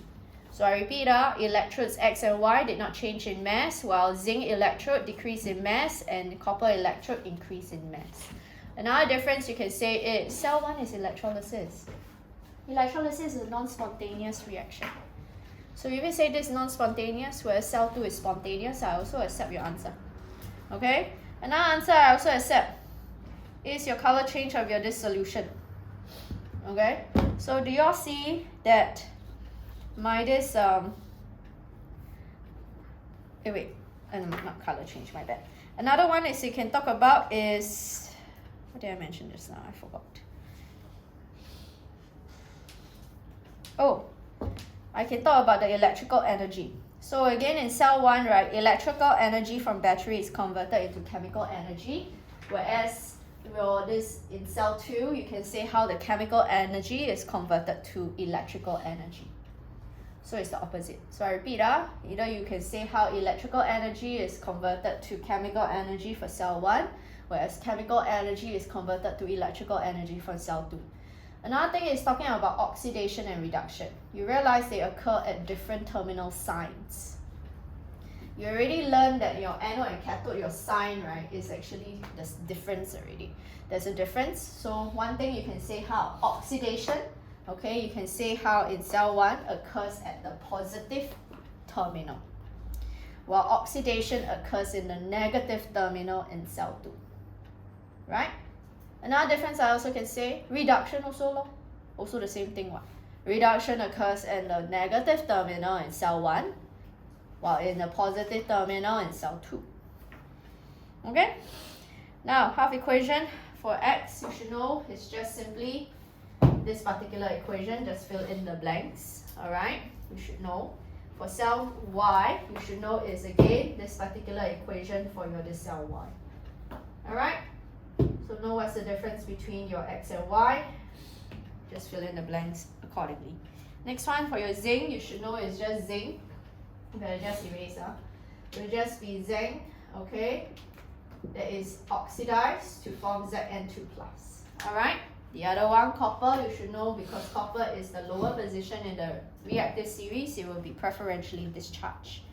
Electron flow, don't forget, they always flow from anode to cathode. So the moment you recognize which is your anode cathode, please make sure you write them there accordingly. Clear? Alright, so they ask if your zinc electrode is replaced with magnesium, what will happen to the voltage? So hopefully the keyword you will write, 2 marks for this, 1 mark is to tell me increase or decrease. So can I ask Carrie, because I didn't mark for you, will the voltage increase or decrease here? Increase. So the keyword I want to see is due to larger difference in reactivity between magnesium and copper as compared to zinc and copper. So I repeat, there's a larger, okay, difference in reactivity between magnesium and copper as compared to zinc and copper. Hence, again, potential difference is larger. Next one, let's go through question 4. Question 4 is clearly, okay, your electrolysis. So let's try. So they say when the circuit is closed, describe the visible change that occurs in electrode B and C. Hopefully you know A is going to be your anode, B is your cathode, C is your anode, D is your cathode, E is your anode, F is your cathode. It's always alternating. Understand? Okay? Now, so if B is actually my cathode, what is actually going to be the half equation taking place at B? Half equation that is taking place at electrode B is this, because your this copper 2 plus is lower position than the reactive series. So again, question is, can I say electrode B increase in mass? Try not to write that unless the electrode is made out of the same substance of the metal deposited, but it's not. So you will say reddish brown solid is deposited at B, I'll give you 1 mark. At C is your anode, you should know iodide, okay, will be oxidized to form iodine, and your electrons. But I want to point out is, this is actually going to be in gaseous state. Why, Edwina? Why? Because in electrical current is what? Iodine has very boiling or sublimation point. Okay, so having your this low, okay, boiling point or sublimation point in this case to be more accurate, you can see how it will just again vaporize very readily. So observation I can only accept at color is what, Joy?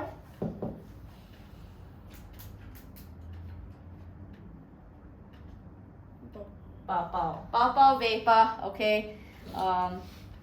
Observe at your this electrode C. Clear? Okay, next one, they ask you to write the reaction at D.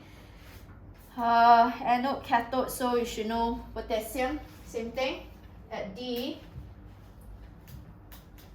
I cannot accept, take note, K plus, which is liquid.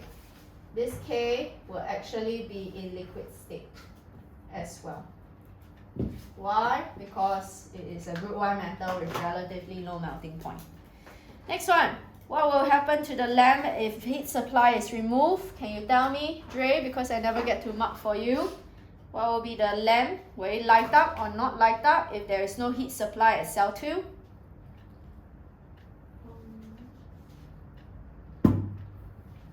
Will light up or not? Your head. You know heat supply. What happened to the mold? It will. What happened to the molten potassium iodide? Will become what state? What state? No heat. That means not melted already, right? What state? Solid state. So again, can solid ionic compound conduct electricity, Valerie? Cannot. What's the standard answer? This is actually a 3-mark question. 1 mark is actually telling me whether I light up. I'll give you that 1 mark. Second mark I want to see is that potassium iodide will solidify. How do you always end off with? Or form a solid state? So how, due to its again high melting point. So by the way, it will solidify as it has high melting point. Second one, what do you actually write down the standard answer of key phrase, Valerie? The ions in the hands. Yes. So again, first key answer for your explain you must tell me is that your potassium iodide will solidify as it has high melting point. Second one, then you write down the standard answer that I drilled into your head. Okay, you will always typically write is what? Just say the mobile ions, okay, are held in fixed positions in the giant ionic lattice structure. Hence are not free to move to conduct electricity.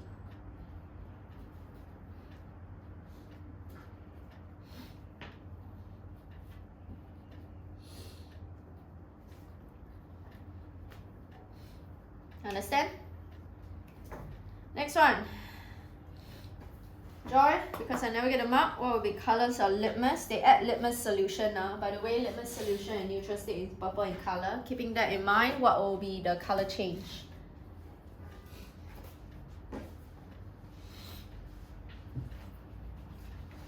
What will be the color change there? Okay, let's try out. What was discharged at the cathode? For concentrated, and always have the habit, concentration always affect which cations or anions. Okay, so what is gone? H plus and Cl. H plus discharge, Cl minus discharge. What is left behind? So again, what will be the color change for litmus solution? Turn from purple to? Yes. Okay, so this is 3 marks as well. Tell me that the litmus solution will turn from purple to blue. Second mark, always tell me what is preferentially discharged. No need to tell me why because you already realize it's 2 marks. You just say H plus and Cr minus are preferentially discharged, while Na plus and OH minus remains within the electrolyte. I'll give you 1 mark. Specify what are the ions that remains. I repeat, H plus and Cr minus are preferentially discharged, while Na plus and OH minus remains in the electrolyte. Third mark, you must tell me NaOH is a strong alkali that ionizes to form OH minus in high concentration. Ionizes to form OH minus in high concentration. This is your 2nd mark for explain. Okay, for those who never do question 5, you'll be helping me. Starting from you, Valerie. We have here this metal A, B, C, D. We know this is testing on electrochemical cell. Okay? In this electrochemical cell here, they say from copper to A and then so on and so forth. Direction of electron flow already tells you which one is more reactive already, right?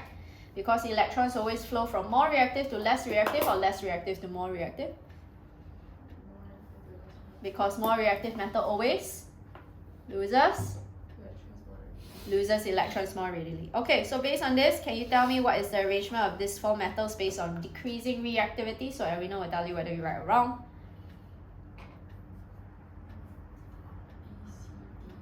BCDA? Correct. So it's BCDA. Okay, now let's see. Now they say suggest if there will be any voltage reading if the above experiment was repeated using a piece of filter paper soaked in my tetrachloromethane.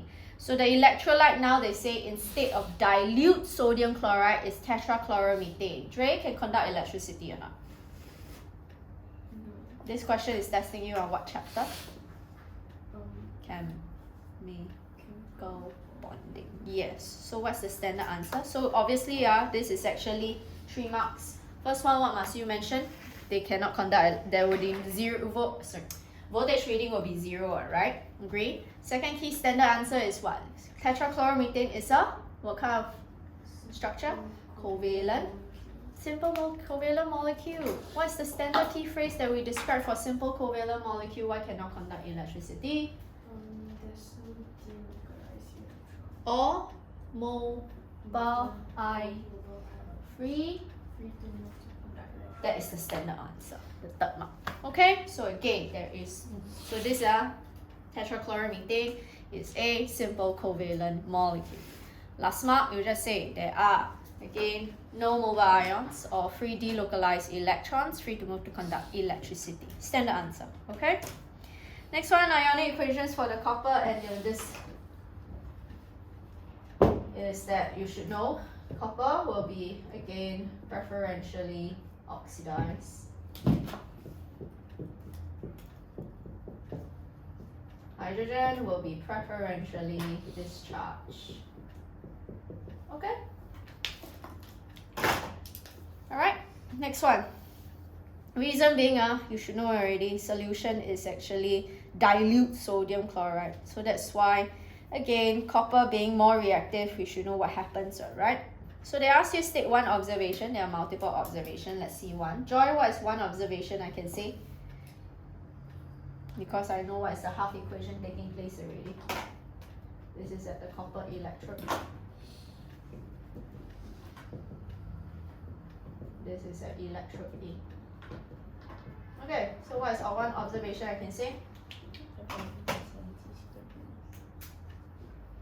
Sure. Okay, at your electrode A, sure. Another observation I can accept is what, Valerie?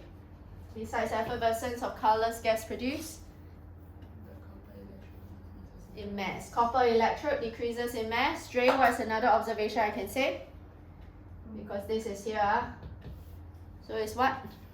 At first it's sodium chloride solution. Observation always got to do with what? Color, right?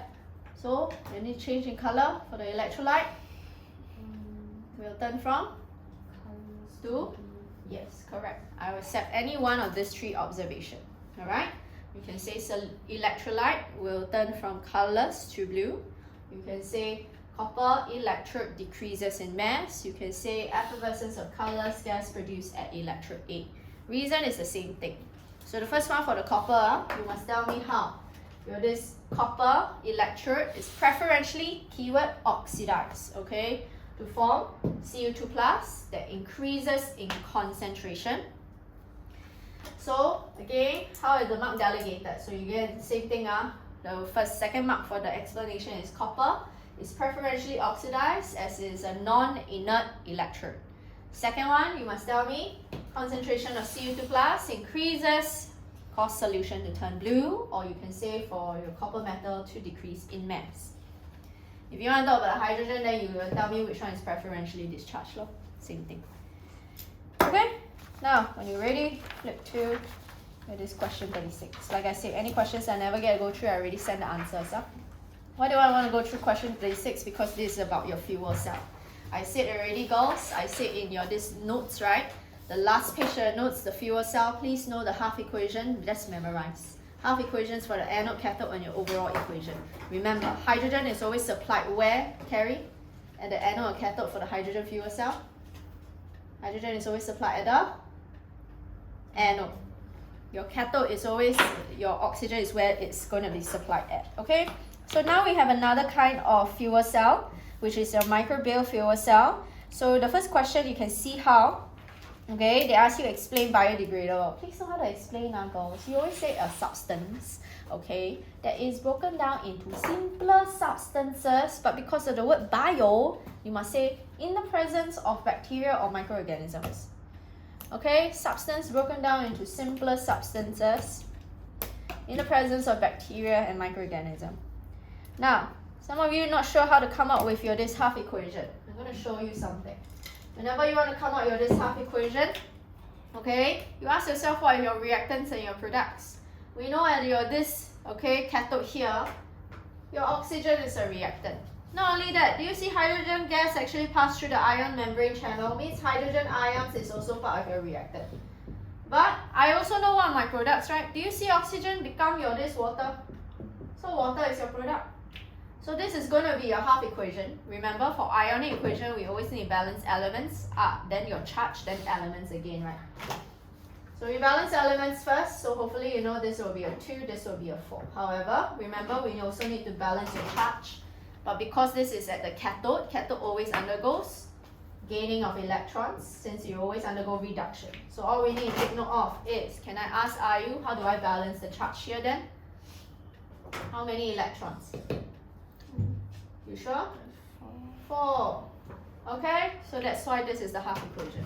It's not that difficult. Next one, state 1 function. Now, I'm very, very particular. Please don't write partially permeable. Partially permeable is a bio term that only smaller substances can pass through. But this particular substance is only H+. Not even electrons, not even carbon dioxide. So I'd rather you write selectively permeable. It sounds the same, but it's not. Selective permeable means that it doesn't matter about size. You only select a particular substance or entity to pass through. Okay? But anyway, next one, I'll just give you the answer for part D and E. For part D, right, you notice how it's always needed, okay, as an electron acceptor, but also needed to be reduced as a cathode. So do you see the rows of oxygen in your MFC is again 2 rows, many rows, right? Do you need a lot of oxygen? Yes, and oxygen also has to be supplied continuously, right? For your FC to work, right? If not, FC will not work. How will I know and relate? This is based on your hydrogen fuel cell.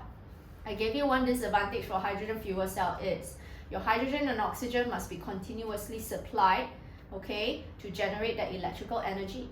So any discontinuation on the supply will actually stop the whole FC process. Understand? So that's why one disadvantage you can write now for your part D is oxygen has to be supplied in large amounts and continuously to MFC, which is not practical for use. So I repeat, oxygen has to be supplied in large volumes and continuously to the MFC, which is not practical for use. Now they ask you what advantage of MFC and hydrogen oxygen fuel cell. The keyword M in MFC is already microbial already. So one advantage you can say is can be used for sewage treatment. Okay, since it involves these microorganisms, all right, for decomposition. Anyway, let's look at F. This is talking about electroplating. You notice how I have impure zinc bar and then I have iron. I'm trying to electroplate zinc onto your iron. This is testing for your part I, okay? Standard answer for your metals, okay? Under what kind of protection method is this, are you? Sacrificial, bro? Okay, there's always key standard answer. 1, 2, 2. First one, how do you always tell me how this iron or zinc in this case, sorry, can be used as a sacrificial metal? So you always mention zinc is then iron, yeah? Continue. I cannot give you 1 full mark yet. And is able to lose to form cations. This is the first mark. Second one, then you will say zinc can act as a keyword metal and will corrode or rust in. Yes. Okay, so again, next one, please take note of the 2 standard key answer. Always tell me zinc is more reactive than iron and able to lose electrons more readily to form cations. Second mark is always what? Second mark is always telling me, hence, okay, zinc can act as a sacrificial metal and will rust in place of iron.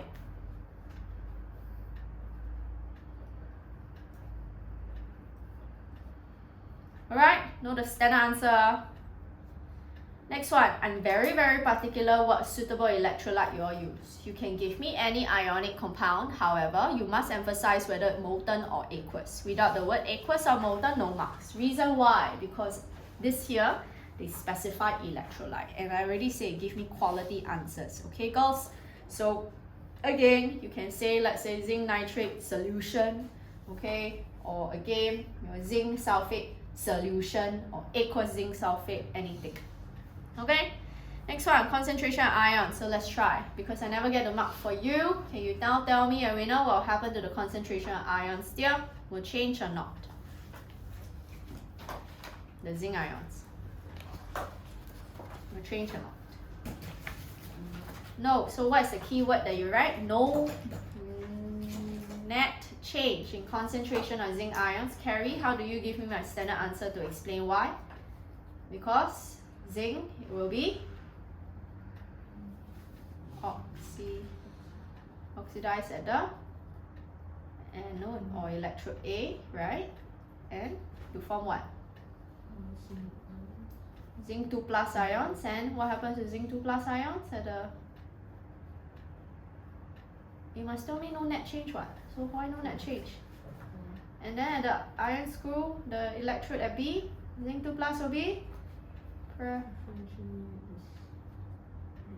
discharge. So that's why no net change. Okay, you must specify what happens at your anode and cathode. So you must say at electrode A, okay, zinc is oxidized to form Zn2 plus. And at electrode B, Zn2 plus is preferentially discharged to form zinc again. So that's why there's no net change. Understand? Okay, put that aside. I want to do 2 things, but I want to emphasize on air first.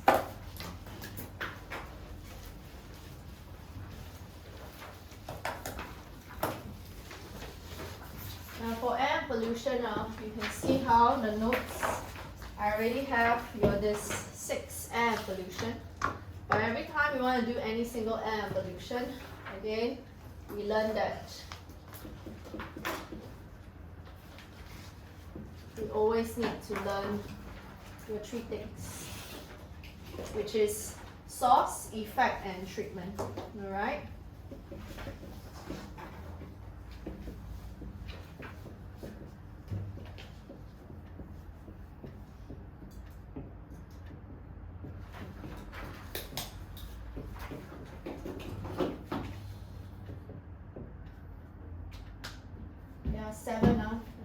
off first.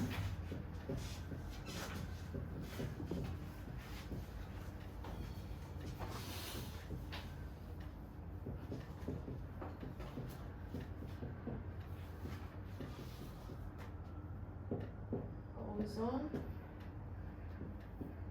as well as CFC. Okay.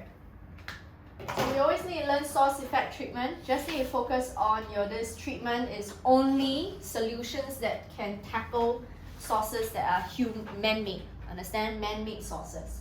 So again, let's do because by right you all should know this very well. This is actually located on the second page of your notes if you just received this. I'm not going to go through the test for oxygen. You have to go and study yourself. So again, methane, let's try. Can you tell me? What's the source of methane? You actually see bold and underline there. That's the way you write for exam. You can write organic matter. I also can accept. Okay? So bacteria decay of vegetative matter is one of them. Please write this instead. Alright? This is the common source of methane. Alright? This effect of methane, standard answer, how do you actually write? It is a what kind of gas? Which will what? Causing? In between the ice glaciers and increase sea level, right? Did I write down there, increase sea level? So in between right after your melting of ice glaciers, can you help me write? Increase sea level. And then you damage crops or decrease crop yield. Understand? So this is actually the standard treatment. Alright? So again, we'll just go through one round. For this carbon monoxide, by the way, let's ask, carbon monoxide, is it acidic, basic, amphoteric, or neutral oxide? So it's a neutral oxide. But anyway, we need to learn what is the, again, source. Keyword in this source of carbon monoxide is what? Of carbon containing fuels. The keyword is incomplete combustion.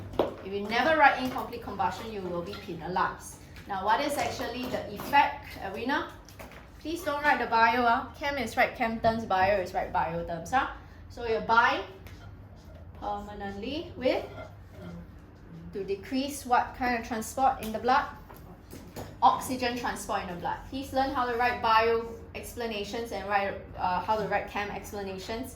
Chem explanations just write binds permanently, okay, with hemoglobin in red blood cells, decreasing transport oxygen in the blood. What is therefore the treatment that you see there, Dre?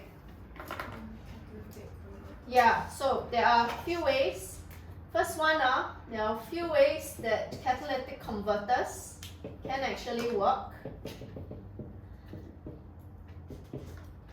So sometimes your catalytic converters, hopefully you know, is just to oxidize your carbon monoxide. So I can form this carbon dioxide here. Later you will see for oxides of nitrogen, I also can separate them. For example, oxidation, you will form back your nitrogen as well as your oxygen. Alright, but sometimes I can also combine these two in a catalytic converter. In catalytic converter, your carbon monoxide can actually form back here to form nitrogen gas.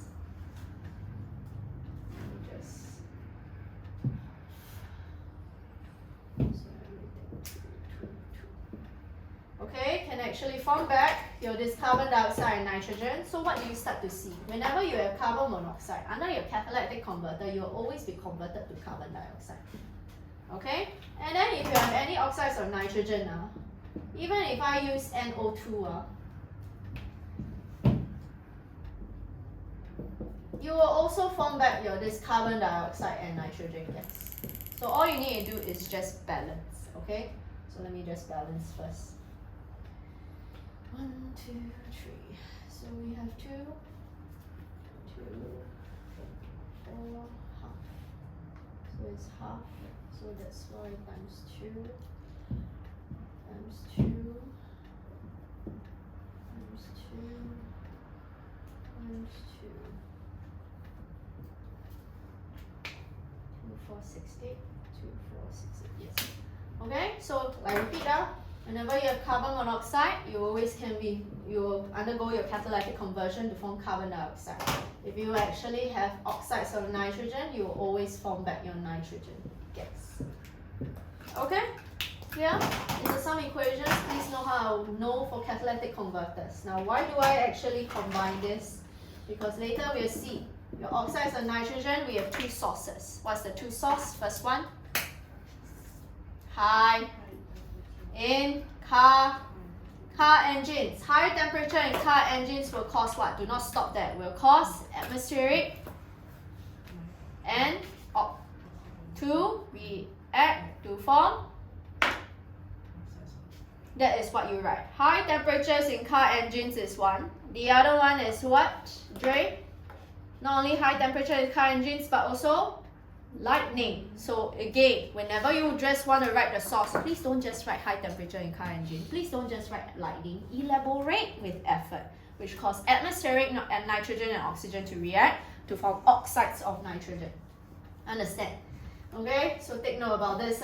Now, again, how we need to take note is what are the type of oxides? Can you tell me? NO, Carrie, is what kind of oxide? Neutral. How about your this NO2 and N2O5? Acidic. So do you think all oxides of nitrogen can cause acid rain? No. So you all have to be careful, because in exams sometimes they will give you particularly NO, and you should recognize that this one doesn't cause acid rain already. Only the rest of the oxides of nitrogen. So again, acid rain was the typical way we write for exam, Joy. It will dissolve in rain and fall as, which will corrode. What else? And this is the full way you always write for exam. Understand? Clear? There is also another gas that causes acid rain. IU, what is it? On the board, which one? I say besides oxides of nitrogen. Besides oxide of nitrogen, which one also can cause acid rain? Yeah, because this is also acidic oxide. And you should know it's highly acidic. It forms a strong acid. So again, IU, how do you describe for the role of how this one can cause acid rain? Same thing, standard? Which will corrode metallic structures and aquatic life. Understand? Now, next one. These two, they also have another common effect. What's the common effect? They cause respiratory problems. However, carbon monoxide, okay, is also related to your a type of respiratory disease, right? But can I say carbon monoxide cause respiratory problems? No. How do you say another effect of carbon monoxide that you all can write at the side for these effects of carbon monoxide? Do you all see in your notes under this bullet point number 1? So what can we say about carbon monoxide? Yes, breathing difficulties, not respiratory problems. If you take bio, you should know there's a difference between these two. Okay. Now, anyway, so next one, unburned hydrocarbons have the same effect of this carbon monoxide. So how do you typically write for exam, Dre? In, keyword is what? Combustion of carbon-containing fuels. Highlight the word incomplete combustion. You must use this. What does incomplete combustion mean, Dre? Insufficient, burning with insufficient oxygen. Understand? Now, however, what is the effects of unburned hydrocarbon? It will combine with a particular other pollutant, which is what? Oxides of nitrogen. Dre, can you tell me? It will combine with oxide of nitrogen to form what pollutant? Ozone. Ozone in your stratosphere is a very useful substance, but ozone at your atmospheric level is bad. Because ozone, what does it actually cause? Again, photochemical smog. Okay, where it's a very bad air quality, or you actually have air pollution down there. So photochemical smog is bad. Why, Carrie? Because it causes respiratory problems. Understand? So you elaborate. It will combine with oxides of nitrogen to form ozone, which is a constituent of photochemical smog, resulting in respiratory problems. Understand? So know how to write for exams. Next one. Your ozone here, you should know what is the source already, right? What's the source of ozone? in the atmospheric level? Unburned. And oxides. Oxides of nitrogen. Yeah, so what is actually the treatment for unburned hydrocarbons, ozone, and your these oxides of nitrogen? Catalytic converters. You understand? We are always trying to reduce your oxides of nitrogen in your atmospheric level. So again, can you tell me, Joy, what is the typical wave we write for the effects of ozone? It is a constituent of photochemical smoke. which will cause. Yes, this is the way you write. Understand? CFC is chlorofluorocarbons. There are many different types of chlorofluorocarbons. Maybe we have C, okay, F2Cl2, etc. Alright, as long as it contains carbon, fluorine, and your chlorine, they are all called CFC. CFC, the way you typically write for, again, your effects of CFC is those that are highlighted in your notes. So what's the first thing you see I highlighted? Your CFC. Can you tell me, are you? Example, so I use this as an example. So what about your CFC there? Will? So again, keyword is decompose. So again, your this CFC will decompose in the presence of UV light, and you will form chlorine atoms. That means I'm breaking this covalent bond. Chlorine atoms has how many valence electrons are you? Atoms. Chlorine. Group what? The periodic table. 17, right? So how many valence? 7, right? So do you agree have one unpaired? Will it be very reactive? So what's the second thing we write for exam, Valerie? Chlorine atoms, why is it bad? It will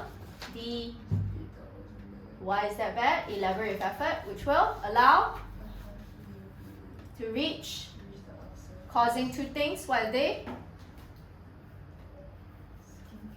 Skin diseases like skin cancer and damage crops. Huh? What do you say?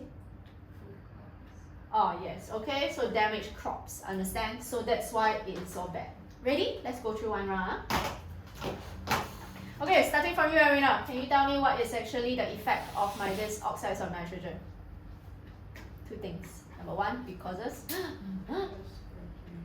problem. Second one, it will 4S, which will. Very good. Next one. Dre, can you tell me what is the source of sulfur dioxide? Number one, Zipabum, which is what? No. Sulfur dioxide.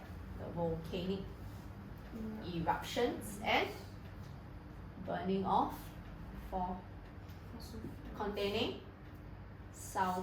So again, go and see, you see sulfur dioxide. Source of sulfur dioxide is volcanic eruptions or burning of fossil fuel containing sulfur.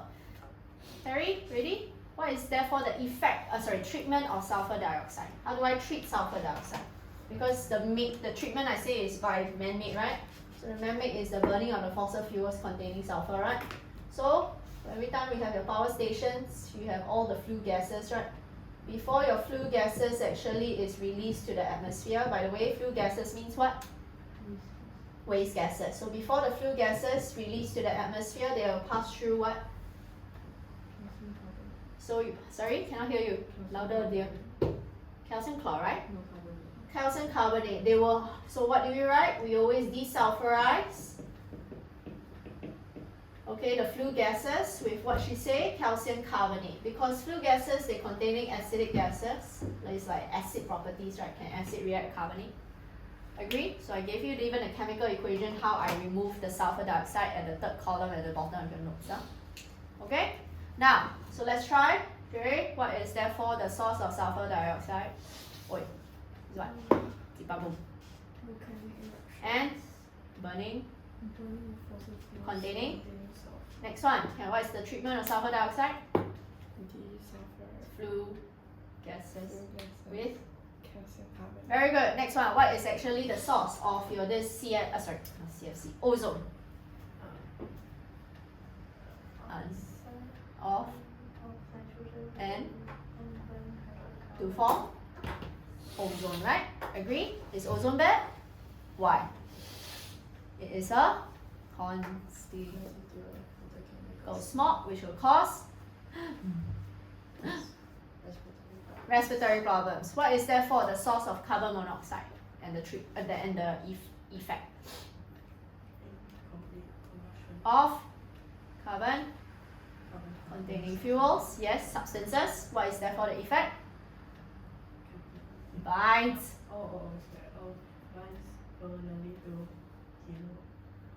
In red blood cells to causing breathing. Yes. Next one. Again, can you tell me what is the source of methane? Bacteria. What is the effect of methane? It is a what kind of gas? Which will heat from the sun, causing global, which will melt what? Increasing. And then what else will also do? Damage or decrease? Yeah. Crop yield is the amount of crop. So you decrease crop yield or you say damage crops. Understand? Next one. Can you tell me what is the effect of CFC? It will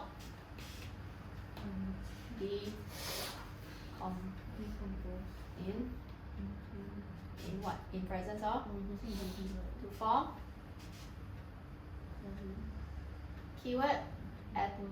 Yes, you don't say chlorine, non-chlorine atoms, which will deplete. Allowing? Elaborate with effort, yeah. Harmful to reach the causing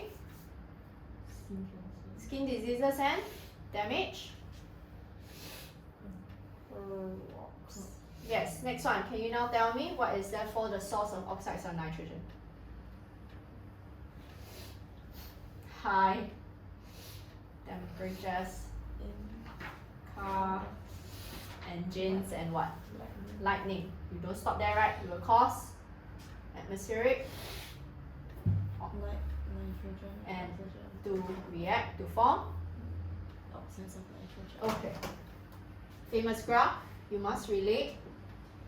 Because engines, right, they will always burn fuels that contain carbon. Sometimes there's incomplete combustion. They also can contribute to oxides of nitrogen. So this is the percentage or concentration. Okay, this is the air-fuel ratio. Now in your notes, for those who just received them, better find some space. We know that over time, if this actually represents your carbon monoxide concentration can decrease over time when there's more air-fuel ratio. Why is that so, Ayu? How come when there's more air to fuel ratio, you know what, I'm going to write air to fuel ratio. When there's more air to fuel ratio, how come concentration of carbon dioxide decreases?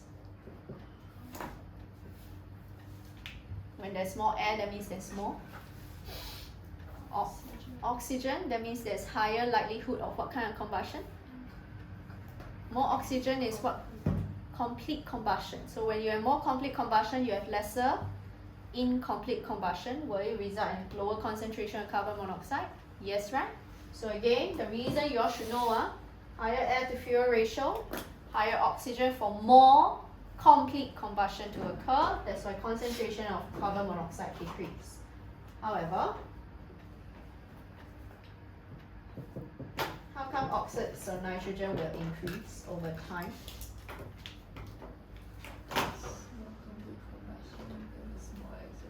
Yes, so if you have more air to fuel ratio, there is more complete combustion occurring. And when there is more complete combustion, we know that there will be more exothermic, which releases more energy.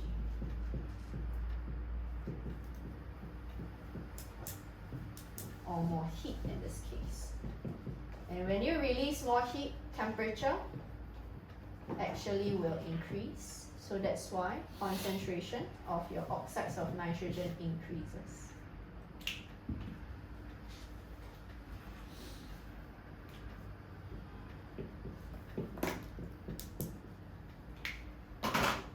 Okay, Noah. Last gas that we need to take note of is ammonia.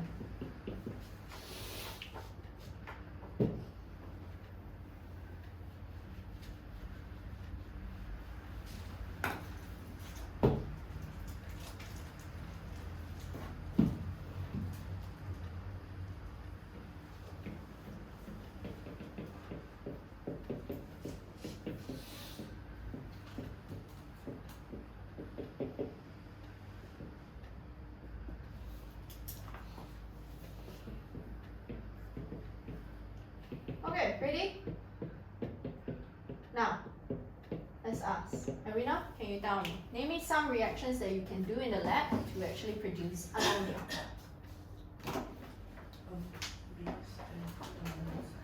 So we know typically base can react with any ammonium salt to form what are the products there? And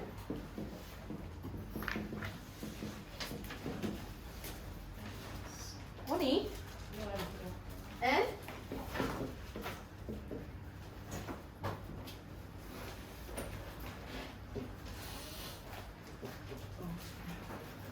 okay, now this is not the only one, right? Can you tell me, Dre, is there any other reactions that you learn? I give you a hint under QA, qualitative analysis, that also produce ammonia as a product.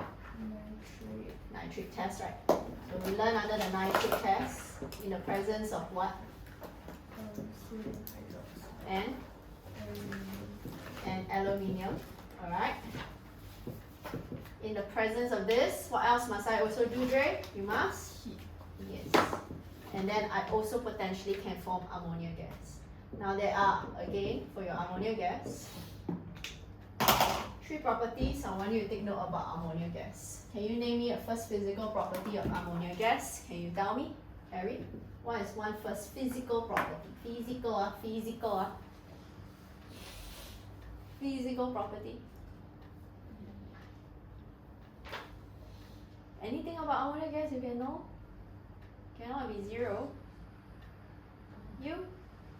Physical property? Yes. First one. It's less dense than air. What is the thing that we learn that it must be less dense than air? Anything that MR is lesser than 28. And this is clearly MR 17. So because it's less dense than air, if I cannot collect using a gas syringe, how do I collect this gas, are you? If I cannot collect via a gas syringe? Via upward or downward? Upward delivery. You understand? Because upward delivery is only to collect less dense air. Sorry, air that is less, gases that are less dense. What's the second physical property? Yeah? Very good. They are extremely soluble in water. So can I collect by the displacement of water method? Cannot. Now the next thing I want to point out is you're extremely soluble in water, but sometimes you need to dry this gas, right? What could be a suitable drying agent? Because the next property that we take note of is the chemical property. They are all basic gas. So the ones in red is your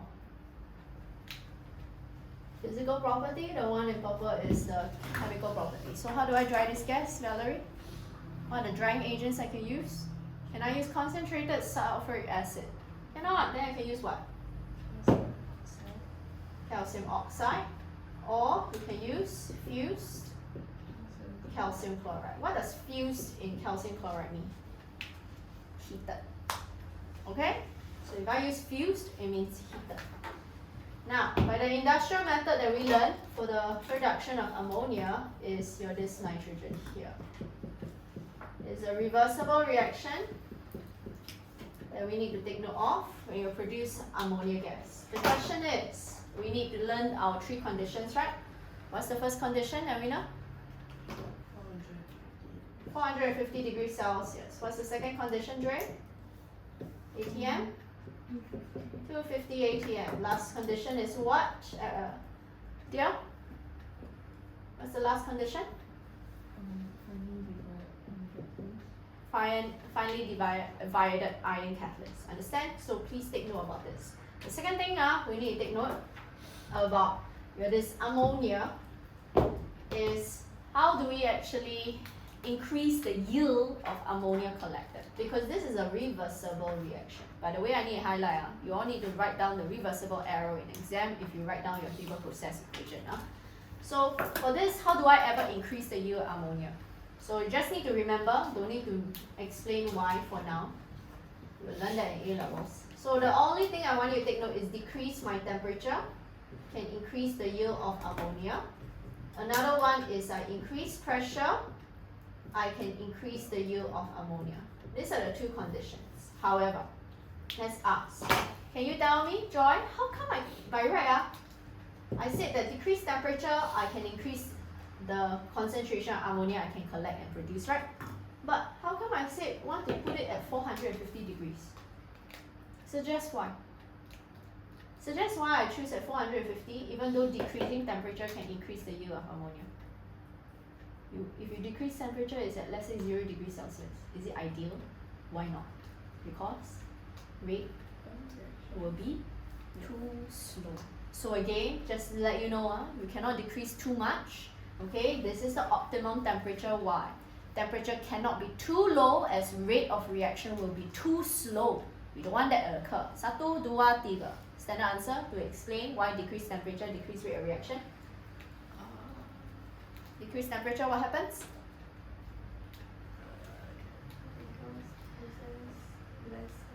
Kinetic. Then number with or lesser than. Then how do you end off with? Decreases rate. Yes. Understand? Next one. Dre, how come I said that you increase pressure, right? You can increase the yield of ammonia. That means the amount of ammonia you can collect from Haber process will be more and more and more, right? But how come I say I need to actually maintain it at 250? Why cannot use 1000 ATM? Is it safe? No. So again, is it very costly to maintain the infrastructure as well? Yes. So why I cannot increase pressure too high?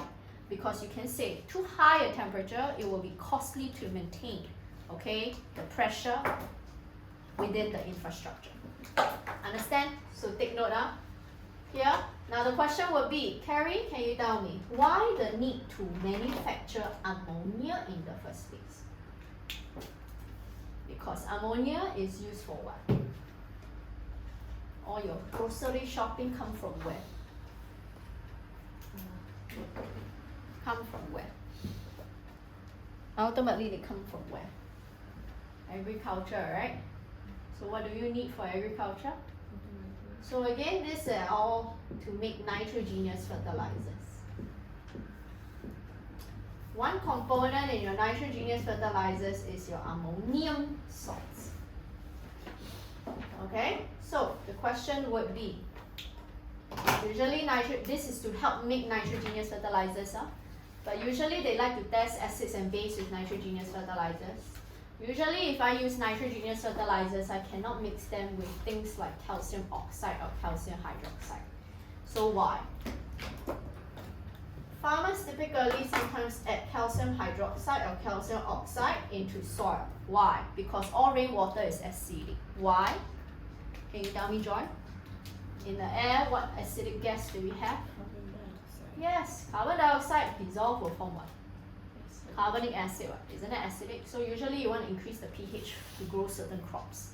However, we cannot have a combination of this and nitrogenous fertilizers. Standard answer, what is it? When this is added in conjunction or together with nitrogenous fertilizers, what do I form? Potentially. Ammonia. This is typically like ammonium salt, right? Then if I react with all this which are bases, what will I form? What happens to this gas? It will escape to the... And then is there loss of nitrogen from soil? Nitrogen is an essential component in your amino acids, your protein. If I have loss of nitrogen from soil, will it help in proper plant development and growth? So that's why it's bad. So the standard answer, just tell yourself, which I already have it there, is that we never mix them. Is because again, they will actually form ammonia gas which escapes to the atmosphere. And the keyword is loss of nitrogen from soil for proper plant growth and development. Understand? These are the main things. I just want you to take note for ammonia. Clear? Okay, can you help me pass down, please? I know I will not go through every question, but I just want to go through some. You all see question 14? I want everybody to do question 4. Oh, sorry. Are you, Edwina and Carrie? I want you to do question 14. The rest of you, do you see we have question again 11? Can you help me try do question 11? Any questions that I never get to go through? Same thing. I'll just give you about 10 minutes, then I'll go through as a whole.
No, Jerry, that's not the question. I say question 14, that is not 14.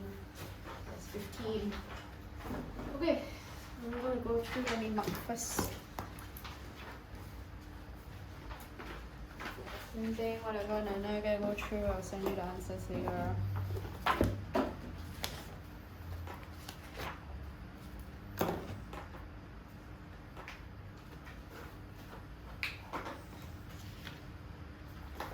If you're done, please do the other questions while waiting.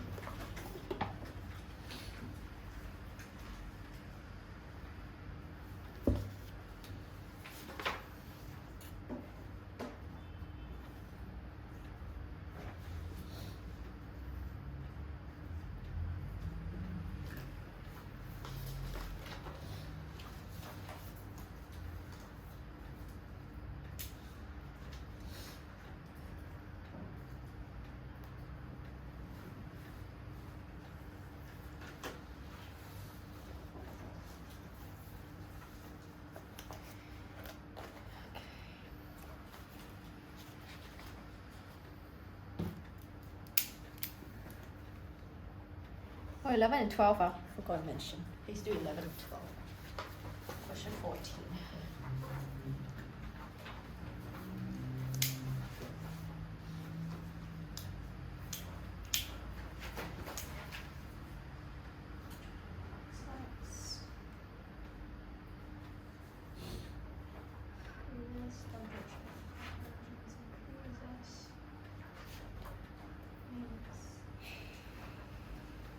No, more energy. 2. Allow. So you have more. I want to see the word more. Okay? You must write more, so we can do this as a comparison. 50 and the code data, right? So you did mention it will actually time. So this because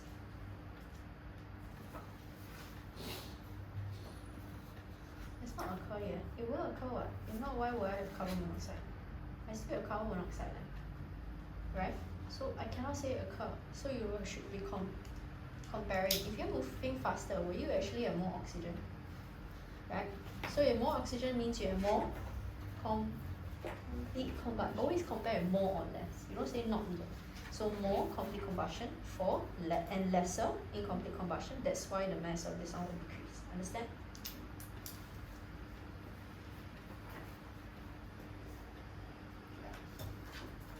Okay. Yep. No, they ask you to explain why. Explain the equation more. When you're moving faster, that means what? There is higher. What happens to the temperature of car engines? Yeah, when you have high temperature of car engines, you will have more oxygen and nitrogen that will react, right? Agree? So that's the idea. Okay, so you never explain.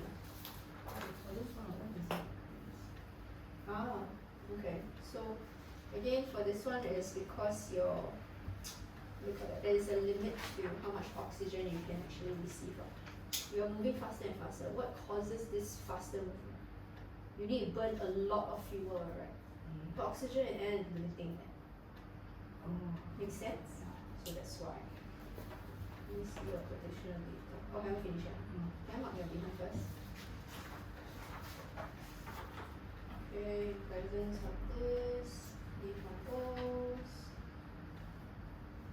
inflammatory atoms, which will lower cell destroy, body like rapid next time. So yeah, 0, correct. Absence of, yeah. The absence of inflammatory to describe how oxygen is obtained from air. Keyword you're missing. That's why I want you to do this. You must always write liquefied air. Because when you do fractional distillation, you're always separating them based on boiling points. Right? So how do you separate based on boiling points? The air must be liquefied first. So if you never write liquefied air, I can't give you the credit. And then you're supposed to describe. No, you never even. Huh? Sorry. Oh, equation. Last furnace lab, yeah. You have oxygen extracted, including state symbols for which oxygen helps to remove carbon from this molten ion. Do you think oxygen is trying to react with iron? You already say remove carbon. So oxygen is most likely reacting with carbon. The carbon here is in solid state, right? So when oxygen reacts with carbon, what do you think I will form? Most likely? Carbon dioxide. Yeah, then carbon dioxide is a gas that will escape to the atmosphere, right? So they will be left away and leave the molten iron. The equation you should know it's under your blast furnace. Accepts the nitrogen. In combustion releases more heat. Fine, I accept more heat. Idea is more. You never write more, I cannot give you the credit. The speed increases, mass of this carbon emitted decline, you put the data, so less incomplete combustion. Why? You never tell me why is there less incomplete combustion. Because there is more oxygen. Right? If you're moving faster, you receive more oxygen. Right? So that's why you can say less incomplete combustion. And then later you need to talk about the decrease. So when you actually move beyond, this is because it's actually above this, the rate of combustion is greater than the rate of oxygen that you are receiving, right? Since oxygen gas in the atmosphere is limiting, so you didn't account for that. So I cannot give you the credit. I can at least give you 1 mark for quotation of data. Quotation and data is worth it. Okay? Next one, release the atmosphere. CSC decompose in the presence of UV light to form chloroglyphs. Does not contain any alcohol.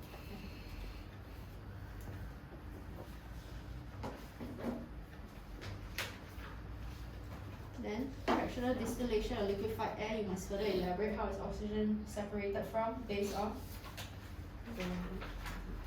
boiling points. Understand? Where oxygen can be separated based on boiling points. That's why it's the second one. So they say sulfur dioxide, very good. So wait. Yes, sure. So sulfur dioxide. Dissolve in rainwater, yes, very good, and answer. Now actually finish marking. So increases from here, mass decrease, this is the quotation of data, speed increases, mass increase, quotation of data will come. There's more oxygen available for combustion. Yes, fine. That is the limit to oxygen. I think a better phrase will be rate of combustion of fuel, okay, is greater than rate of oxygen uptake or available. You understand? That will be a better phrase. But again, I can give you maximum. Am I not finished? Oxygen obtained by fractional distillation of liquefied air based on different boiling points. Okay. Sulfur dioxide, dissolved in rainwater for limestone buildings, metallic structures, and case of pocket life. Very good. Remember? No, it will be 0. Do you know why? Because there is no chlorine here. Remember, to form CSC, you must have chlorine atoms, but no chlorine, so 0. Decomposes, spell decompose, hopefully is correct, is N, right? Okay, to form chlorine atoms, okay, which depletes the ozone. Fine. Have I marked for everybody already? Yes, sir? Great, have I marked yours? No, right? Yeah, those are done, you can look at question 11, 12, and 14. Sulfur dioxide produced. Tell me, how do you write? It will dissolve. It will dissolve in rainwater. Before S. Acid, Acid rain. which will corrode. Corrode limestones. Building, metallic structures, and Kill pocket. that is the standard answer. Okay, come. Can we go through? So the first thing, let's see for question 11, everybody can tell me but I never get a mark, so let's just ask. Again, Carrie, what is 1 pointing to? Respiration. 2, and 3. Okay, next one. Can you tell me again, how do you actually separate oxygen from air? Of keyword. Please, I want to emphasize, girls, you always must write fractional distillation of liquefied air. Liquefied is a must-have, all right? And then, but this is 2 marks, right? So you must tell me how you're going to separate them by based on different, yes, okay? So you can say to separate the oxygen based on different boiling points. Next one, hopefully they say keyword in the question is remove carbon, all right, from your this molten iron, all right? So you should know this is under your this blast furnace chapter. You remove, that means your oxygen must stick away. So do you see your form gaseous carbon dioxide which will escape to the atmosphere, removing the carbon impurities as a result. Clear? Next one, let's continue. They also mentioned, how do I actually produce? Let's ask, what is the pollutant that will be produced when sulfur reacts with oxygen? Okay, so what is one major effect of sulfur dioxide? We learned here, it will dissolve, which will, and kills. Very good. Next one, can we go through? So for this question, we learned that this is actually a graph showing your this air-fuel ratio and how the different pollutants like carbon monoxide, nitrogen oxides, and hydrocarbons will change. So you notice how for your this 14A part 1, they say when you're this which pollutant shows the fastest rate of increase, you should know it's actually oxides of nitrogen already. Okay, so you need to further elaborate, alright? Agree? So idea is, if you never actually explain for me why, because the explain why is just 1 mark, just telling me the pollutant will not give you the full mark. So you need to explain is that either you say that the increase in your this speed of the car will increase temperature, or you can say more heat is actually released, okay, during since there are more complete combustion taking place, all right? So that's why more oxygen can react with nitrogen to form oxides of nitrogen. I will give you the credit if you talk about temperature increase, or you tell me more heat is actually released from more complete combustion, and then you say more, my keyword must be more oxygen and nitrogen will react, okay, to form oxides and nitrogen. Next one, they ask you to describe the trends and then explain your answer. You should know 1 mark is describe the trends. Do I need to quote data, Valerie? Must. So you must quote data and then explain is the 2 data, the decrease slightly, then later increase again, right? So the question is, how come it decreased slightly? So obviously you say when your this speed increases from 50 to 80 km per hour, carbon monoxide decreases from 8.5 to your this 5.5 grams, right? Agree? But you need to explain. So 1 mark for explain is because if your speed increase, there's more oxygen for more complete combustion to occur. So I want to see the keyword more oxygen for more complete combustion to occur, hence lesser carbon monoxide will be produced. And then you know, right, the second trend that we see there is from your 80 km per hour to 120 km per hour, right? How come carbon monoxide concentration will increase again? Idea is that if you go faster and faster, you will actually utilize more and more fuel. But you should know that oxygen is limiting in the air, right? So that's why you're right, is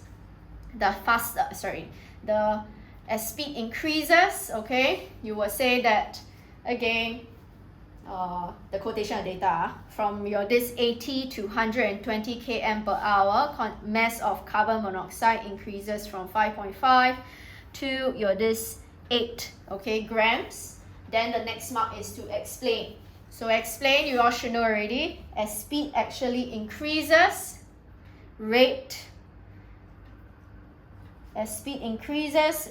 of combustion of fuel is greater than rate of oxygen entering engine. I repeat, rate of combustion of fuel is greater than rate of oxygen entering engine. Hence, more incomplete combustion occurs to form more carbon monoxide.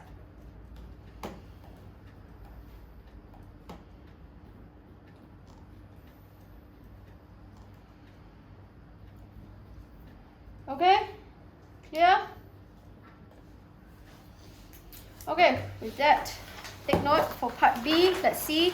They ask you describe how it destroys. Keyword I want to see is decomposes in presence of UV light. That is actually one mark. And then you say to form reactive chlorine atoms to deplete ozone. That is the second mark. You all should know the standard answer already. Okay, so take note. Last one, let's see. We have here, which is your X. Hopefully you know is 0. As long as you tell me absence of chlorine, I will accept. And with that, I accept here today. Not here today. Okay.